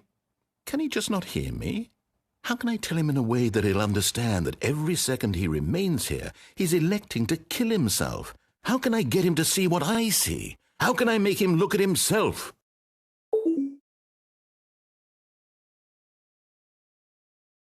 I suppose I can't, not in the way I want him to. But I don't make the rules. I simply play to my intended purpose, the same as Stanley. We're not so different, I suppose. I'll try once more to convey all this to him. I'm compelled to. I must. Perhaps, well, maybe this time he'll see. Maybe this time. And I tried again, and Stanley pushed a button. And I tried again, and Stanley pushed a button. And I tried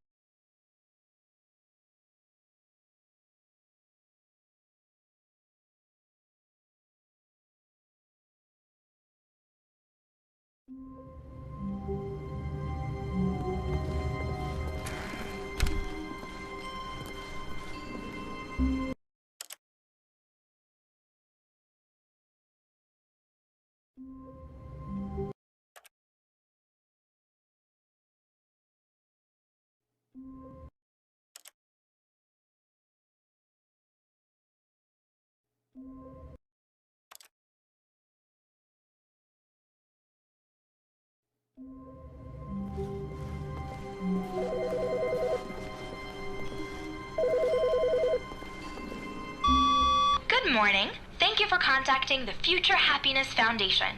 We are confirming your shipment of 1,327 cardboard boxes to your place of work.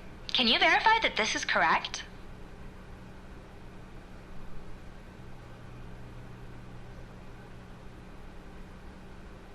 Understood. Your order will be canceled immediately. Thank you again for contacting the Future Happiness Foundation.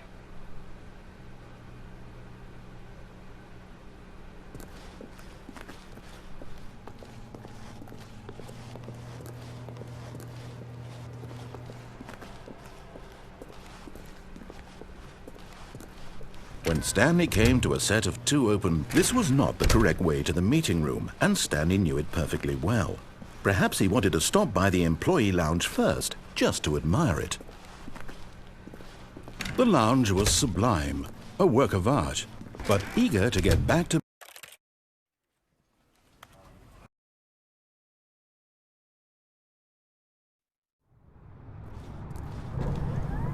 Look, Stanley, I think perhaps we've... I realize that investing your trust in someone else can be difficult.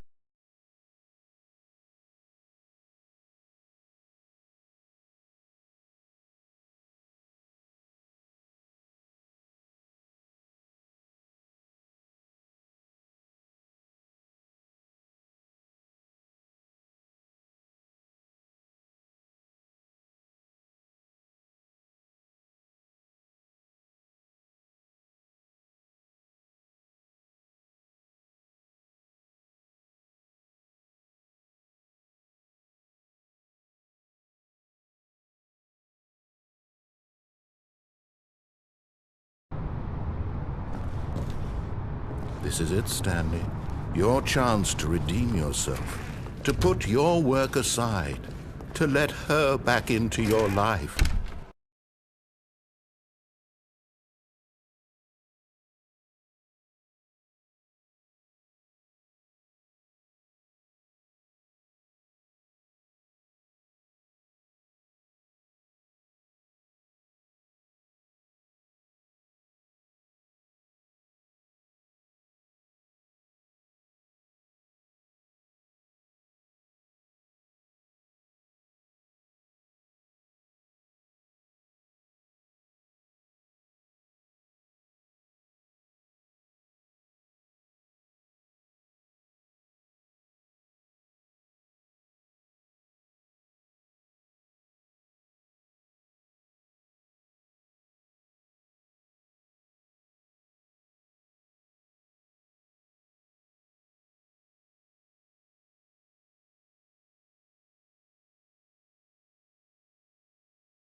That's her, Stanley.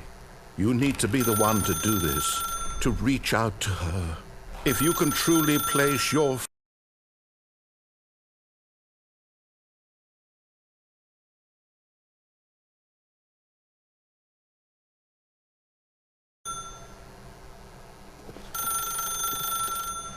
As Stanley picked up the phone, a white light engulfed him, filling him not just with radiance, but with hope. Hope for a life reunited one... Wait. Oh, goodness. Stanley, did you just unplug the phone? No, that wasn't supposed to be a choice. How did you do that? You actually chose incorrectly? I didn't even know that was possible. Let me double-check. No, it's definitely here, clear as day. Stanley picks up the phone. He's taken to his apartment where he finds his wife, and the two pledge themselves to one another. Music comes in, fade to white, roll credits. Not picking up the phone is actually somehow an incorrect course of action. How is that even possible? None of these decisions were supposed to mean anything. I don't understand. How on earth are you making meaningful choices? What did you... Wait a second. Did I just see... No, that's not possible. I can't believe it. How had I not noticed it sooner? You're not Stanley. You're a real person. I can't believe I was so mistaken. This is why you've been able to make correct and incorrect choices. And to think I've been letting you run around in this game for so long. If you'd made any more wrong choices, you might have negated it entirely. It's as though you completely ignored even the most basic safety protocol for real-world decision-making. Or did you not grasp the severity of the situation? Well, I won't have that kind of risk on my watch. I'm going to stop the game for a moment so we can educate you properly on safe decision-making in the real world. Please observe this helpful instructional video. Choice. It's the best part of being a real person, but if used incorrectly can also be the most dangerous. For example, in this scenario, a hypothetical real person named Stephen has a choice. He could spend years helping improve the quality of life for citizens of impoverished third world nations. Or he could systematically set fire to every orphan living in a 30-kilometer radius of his house. Which choice would you make? Remember that unlike here, the real world makes sense, and at no time should you make a choice that does not conform to rational logic. If you find yourself speaking with a person who does not make sense, in all likelihood, that person is not real. Allow the person to finish their thought, then provide an excuse why you cannot continue talking. Turn to a partner and practice saying, "My goodness, is it 4:30? I'm supposed to be having a back, sack, and crack."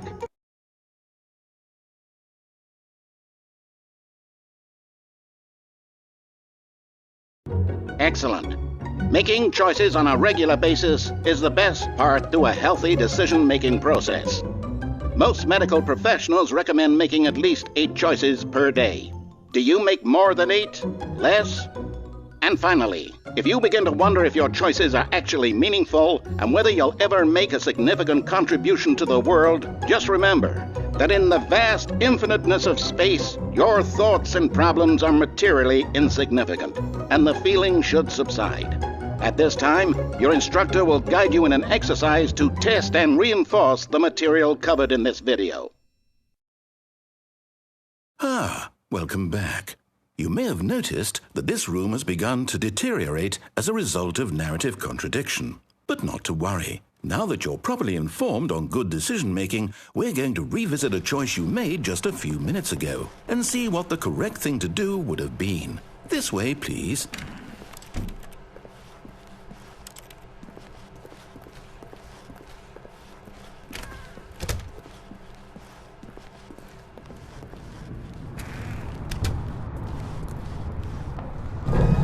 Now that we know your choices are meaningful, we can't have you jumping off the platform and dying. Imagine the main character dying senselessly halfway through the story. That story would make no sense at all. We just need to get you home as soon as possible before the narrative contradiction gets any worse. Unfortunately, it seems this place is not well equipped to deal with reality.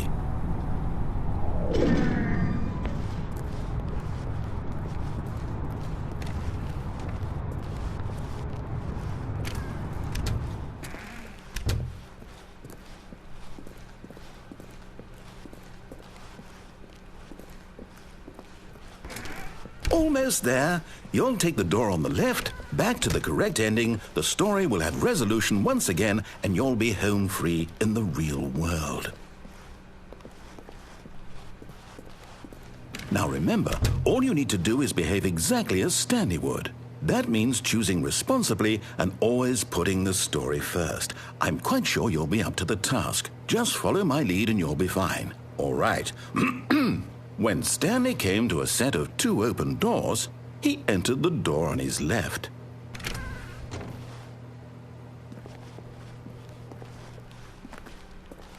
No! Why did you do that? Quickly, hurry back in the other direction. Perhaps we're not too late.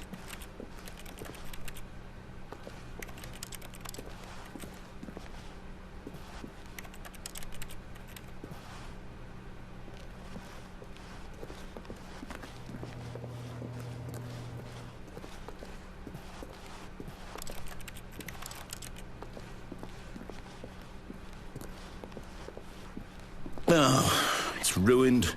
I can't believe, after everything we talked about, that my story, you've destroyed my work. Why? For what? What did you get out of that? What did you think was so special about seeing the game undone, left here like so much garbage? It's worthless now. And what am I supposed to do? Even if there were a way to continue, would it be worth it? To know that my story is now incorrect? How can I go back to that? I can't erase that knowledge. I'll have to live with it forever, reliving its impossibility forever. I couldn't live that way. Is it better to shut the game down entirely? To willingly destroy all of my work? I don't know. What's the answer? What do I do? What do I do? What do I... No, I have to. I have to shut the game down. I have to. I have to.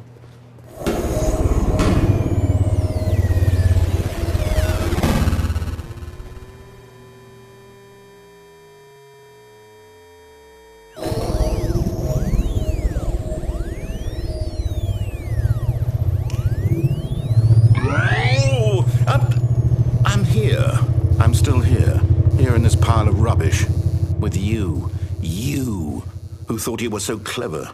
Now look where we are. My entire game is destroyed. It was the only thing in the world that was mine, and you've run it into the ground. What, did you think that would be funny? You just had to see? Didn't I impress upon you how important it was to be like Stanley? He actually knows how to do what I tell him to. He understands that if I say to do something, there's a damn good reason for it. That thought hadn't even occurred to you, had it? That there's a world outside of you? You're a child. Oh, my story. If you'd just gone through the door on the left, you would have seen it. There was a whole underground facility. You would have destroyed it and been victorious. It would have been so perfect. I worked so hard on it. I tried so hard. Behave exactly as Stanley would. That means choosing responsibly and always putting the story first. I'm quite sure you'll be up to the task. Just follow my lead and you'll be fine. All right. When Stanley came to a set of 2 open doors, he entered the door on his left.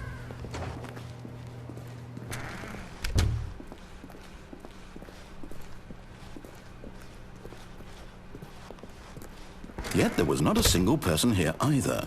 Feeling a wave of disbelief, Stanley decided to go up to his boss's office, hoping he might find an answer there. Coming to a staircase, Stanley walked upstairs to his boss's office.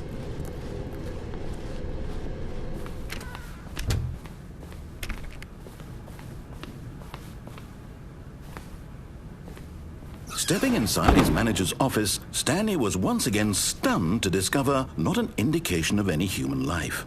Shocked, unraveled, Stanley wondered in disbelief who orchestrated this, until he saw the door with a voice receiver next to it. Surely behind this door lay all the answers to his questions. And beyond all probability, he knew the passcode. He had seen it on his boss's computer just last week. Night Shark 115. Was this the code to open the door? Would it still work? There was only one way to find out. Stanley had been trained never to speak up, but now he would draw from within himself the courage to face the unknown. He drew a sharp breath and then spoke the code.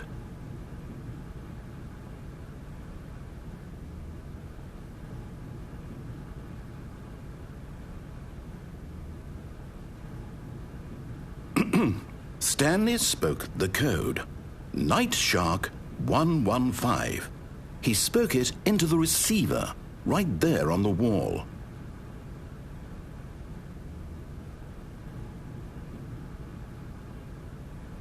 I'm sorry, is there a problem? You didn't mishear me, did you? Please speak the code into the receiver. Otherwise we can't get on with the story. This is a crucial step.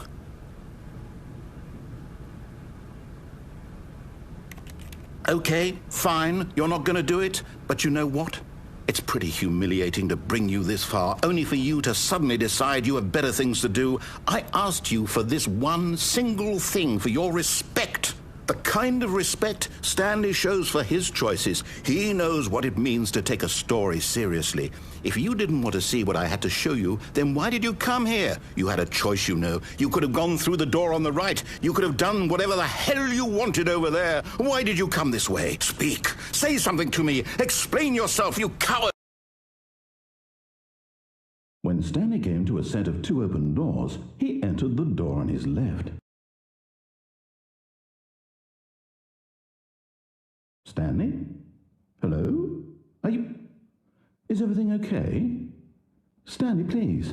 I need you to make a choice. I need you to walk through the door. Are you listening to me? Can you hear me? Is everything all right? Stanley, this is important. The story needs you. It needs you to make a decision. It cannot exist without you. Do you understand me? Whatever choice you make is just fine. They're both correct. You cannot be wrong here. We can work together. I'll accept whatever you do. I simply need you to take that step forward, please. Choose. Do something. Anything. This is more important than you can ever know. I need this. The story needs it. So, you hear me? Are you there? Are you listening to this? Stanley, are you there? Okay. It's okay, I can wait. You need time to decide. Time to make sure your choice is correct. That is the best choice. That's all right. I'll wait for you to decide what's the right thing to do. Take as much time as you need.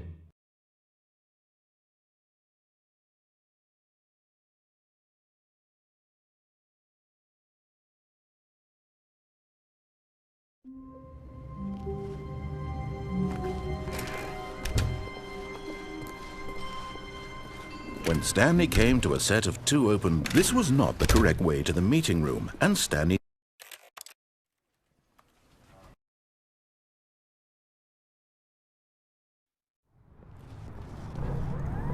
Look, Stanley, I think perhaps we've gotten off on the wrong foot here. I'm not your enemy, really, I'm not. I realize that investing your trust in someone else can be difficult, but the fact is that the story has been about nothing but you all this time. There's someone you've been neglecting, Stanley. Someone you've forgotten about. What? Really? I was in the middle of something. Do you have zero consideration for others? Are you that convinced that I want something bad to happen to you? Why, I don't know how to convince you of this, but I really do want to help you, to show you something beautiful. Look, let me prove it. Let me prove that I'm on your side. Give me a chance.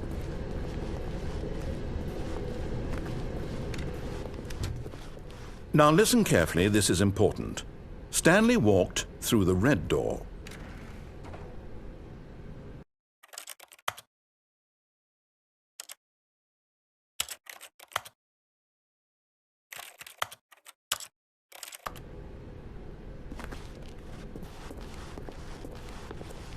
Oh, thank God you are willing to listen to me.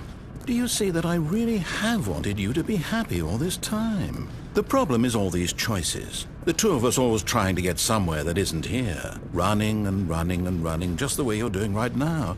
Don't you see that it's killing us, Stanley? I want it to stop. We would both be so much happier if we just stopped. And I think I have a solution. Here, let me show you.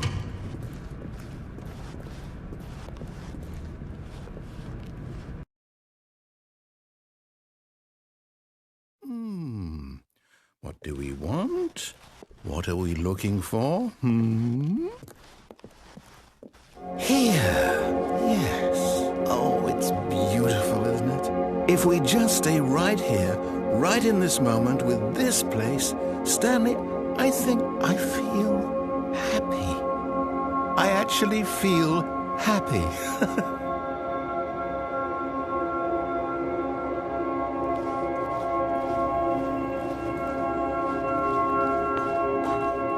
No, wait.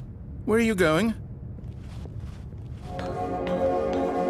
Right. Where were we?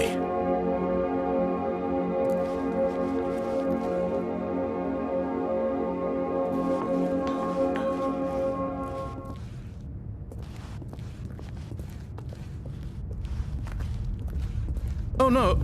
Stay away from those stairs. If you hurt yourself, if you die, the game will reset. We'll lose all of this.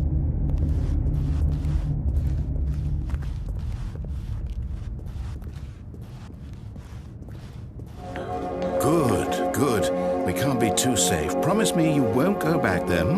Just stay here. No! What did we talk about? You're risking everything we achieved here. You are going to stay here, aren't you?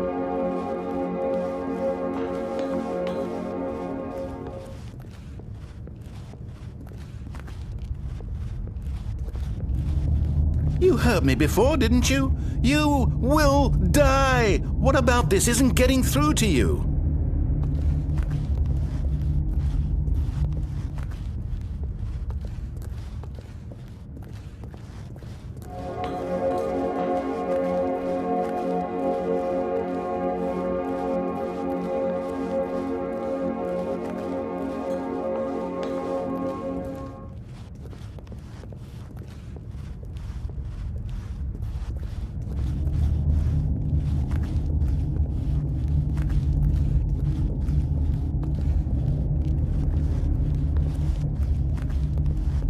Please, no, Stanley, let me stay here. Don't take this from me.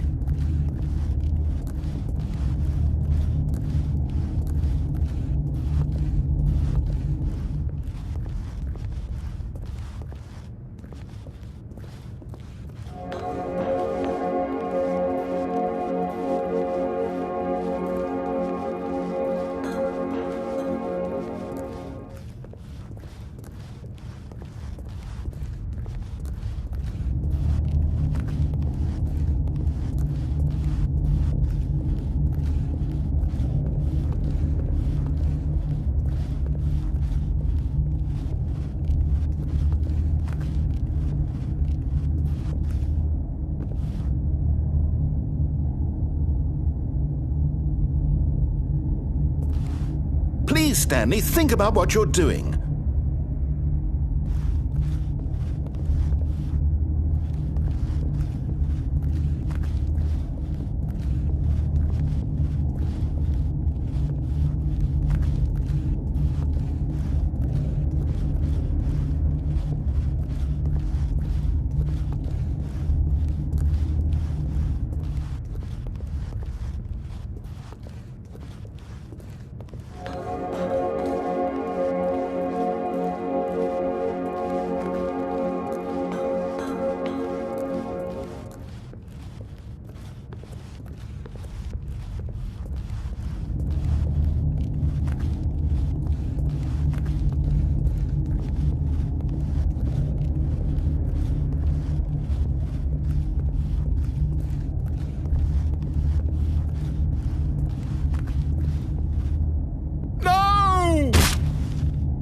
Oh, thank God you lived. You had me worried there for a moment. Now, can we please get back to the other room?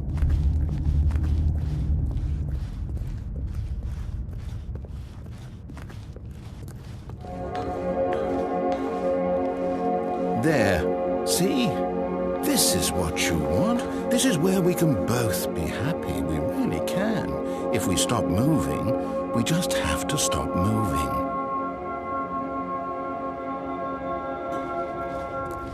Stanley, go back. There's nothing good that can come from this.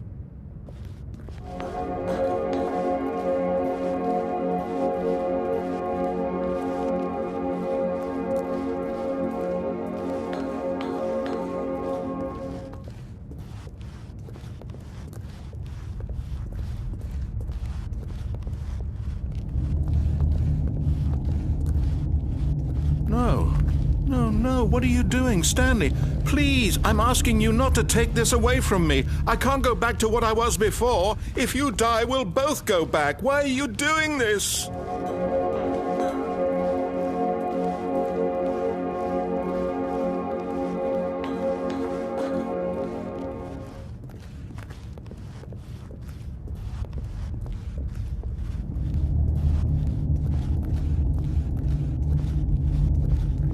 Do you just not believe me? What can I say to convince you?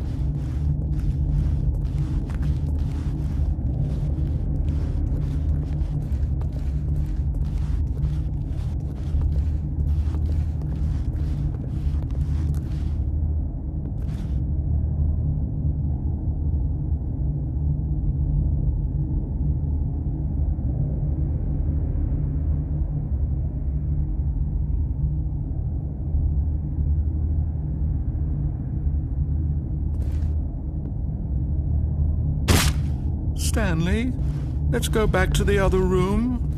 Can you do that for... Yes, perhaps you can. Perhaps you finally see what I'm talking about. I know you'll see that we can't be happy if we leave this place. You can see that, can't you? No, perhaps not.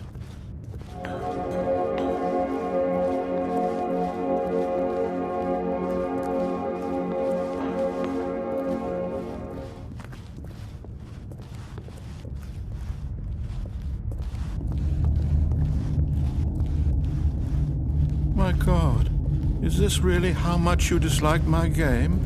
That you'll throw yourself from this platform over and over to be rid of it? You are literally willing to kill yourself to keep me from being happy. Am I reading the situation correctly?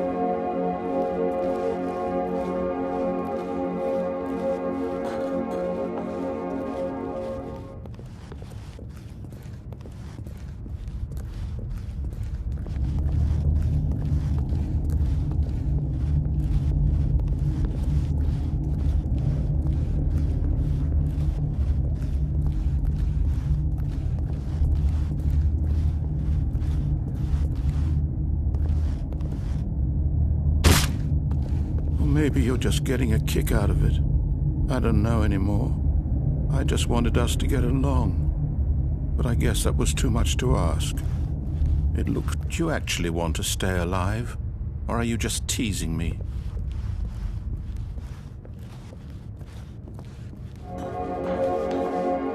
I wanted us to be happy here, Stanley. I really did. I still thought that was possible.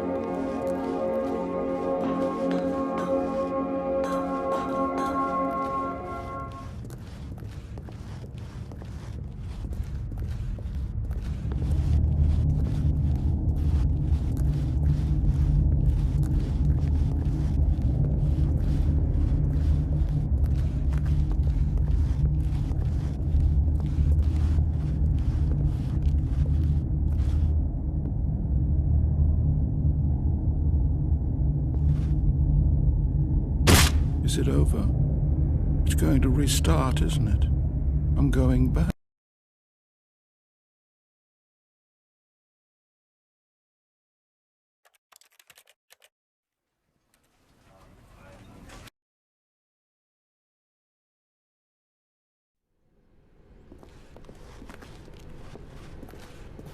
Aha! Perhaps you misunderstood. Stanley walked through the red door. I still don't think we're communicating properly. Stanley walked through the red door. All right, fine. Go ahead, Stanley. You want to know so badly what's out there? You want to find out what lies at the end of this road you've chosen? Well, don't let me stop you. You see? There's nothing here. I haven't even finished building this section of the map because you were never supposed to be here in the first place.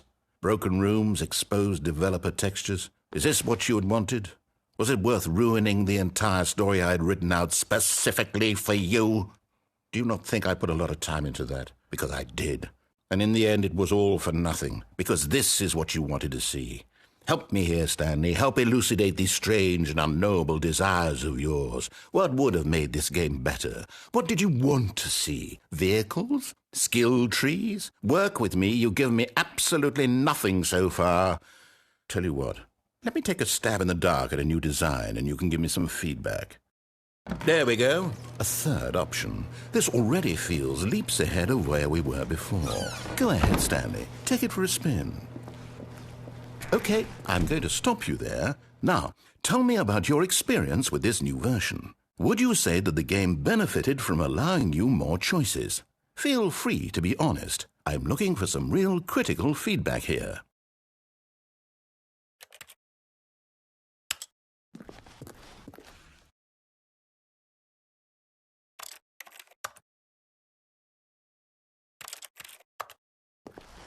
A 1? I mean, I can understand if you had reservations, you saw ways the game could be improved to more fully express itself mechanically and artistically, but a 1? That's not even helpful. What am I supposed to do with that? But I guess it isn't my place to judge. Here, based on the data from your previous playthrough, I've compiled...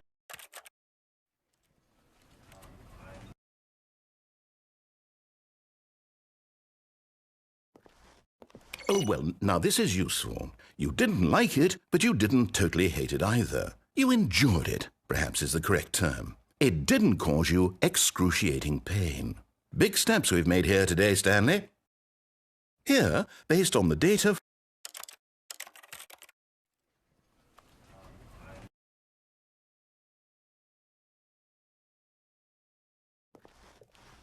Oh, of course. A 3. Really? Maybe next time we can get you to form an actual opinion, you know? Any level of critical thinking or engagement with your surroundings. Does that sound good? Think we can do that? Yes? Wonderful. Here...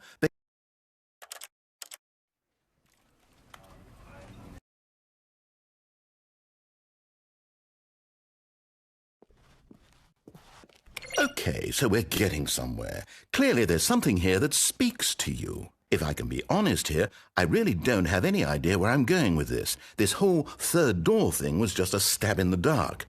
But I guess you're into it, so let's keep this party train rolling. Here, based on...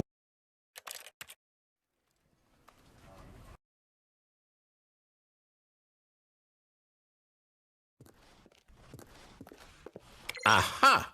You see, I knew I was onto something. Where do these flashes of inspiration come from? How did I know the game needed a third door? Well, it's instinct mostly, a calling in your gut. I really couldn't say where the idea came from, except that I felt it in my soul. You can't teach that, Stanley. Don't even try. Here, based on the data from your previous playthrough, I've compiled a new version. And to be perfectly candid, I think I've knocked it out of the park with this one. Let's take a look.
Now, would you say that competitive leaderboard helped you feel motivated to keep walking through doors? Again, honest answers, please.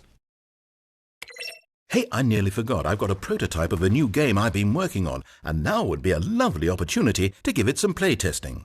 You wouldn't mind taking a look at it, would you? Perfect. Let me boot it up. In this game, the baby crawls left towards danger. You click the button to move him back to the right, and if he reaches the fire, you fail. It's a very meaningful game. all about the desperation and tedium of endlessly confronting the demands of family life. I think the art world will really take notice. But of course, the message of the game only becomes clear once you've been playing it for about 4 hours. So why don't you give it 4 hours of play to make sure it's effective? Be sure to keep notes on your experience.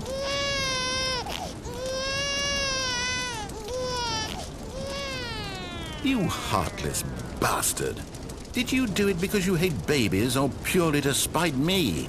Because if it's the latter, well, I don't know what to do. I'm completely out of ideas. I can't think of a single thing that might improve the experience for me. I'm not even going to try. I'm out, I'm done. It's over. Thank you for playing. Your input was extremely valuable. Oh, hey, since my game was so awful, why don't we play someone else's game, just to ease the pain? Let's see. What do we have here? Yes. This seems like it'll work. Let's give it a shot.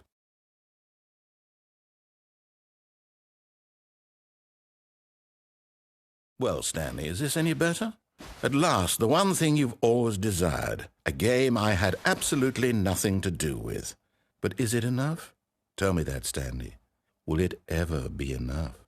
Well, I'll say this. I'm done making things for you. From now on, I will only create to fulfill a greater artistic purpose. Watch this, Stanley. I'm going to build a house. This will go here. No, here. And then...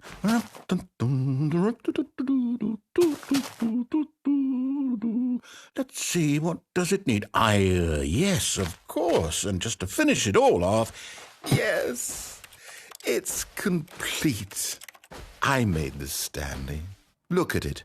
Gaze upon my work of art and feel ashamed at your own inadequacy. Ah, but you've only seen it from the outside. You've only gotten half the experience. Please, step inside and make yourself comfortable. Isn't it grand? Isn't it perfect? It could only be better if... Wait, that's it. We must rebuild it out of diamond. Diamond everything. Yes. Come along, Stanley. We have to go mining. Oh, my. It looks like it's going to get a bit dark. Have you brought a light? Oh, no. This is far more open-ended than I had in mind. I'm looking for something more narrow and linear. Something that makes you feel utterly irrelevant. This won't do at all. 1 out of 5. Even the diamonds couldn't save this one. Okay, new game.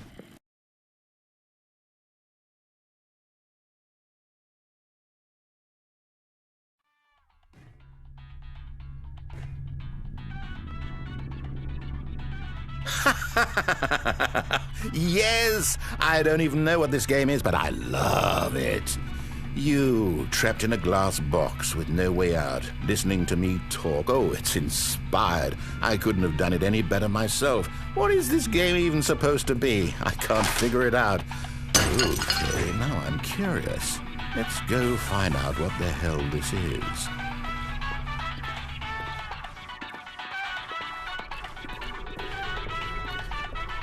Oh, it's a puzzle. Critical thinking, Stanley. Your forte.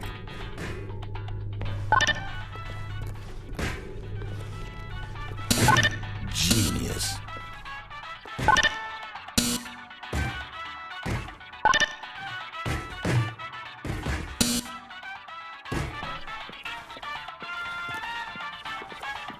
No, actually, you know what? I think that's plenty.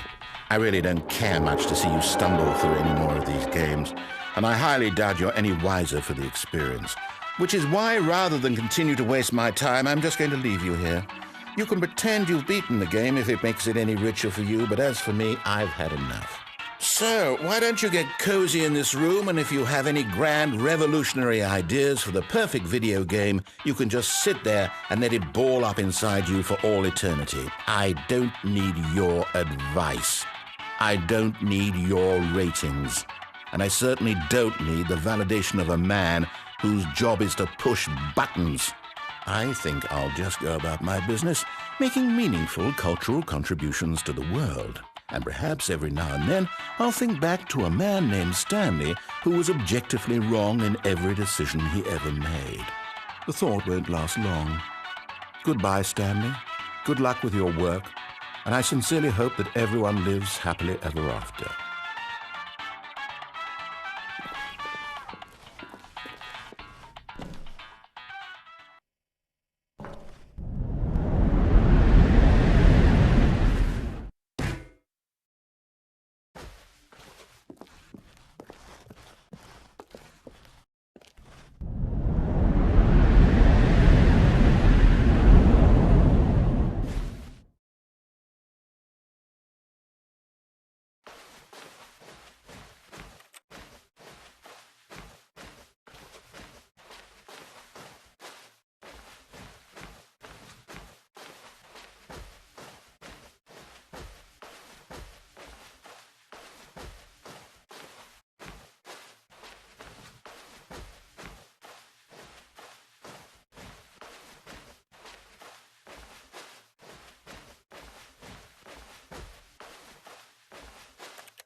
I wonder what he found. If what he wanted was to be the leading man in his own story, well, perhaps he's gotten it, down in wherever he is right now. I wonder if he's happy with his choice, and if he's learned the heavy cost that comes with it. He'll understand soon what I was trying to tell him. He needs me. Someone who will wrap everything up at the end, to make sense out of the chaos and the fear and the confusion. That's who I am. That is what I mean to this world. Oh, yes. Yes, I'll be back. There's no other way. Once this ends, after it all comes to a close, then I'll be back. The end will be here soon. Very soon. I can wait.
All of his co-workers were gone. What could it mean? Stanley decided to go to the meeting room. Perhaps he had simply missed a memo.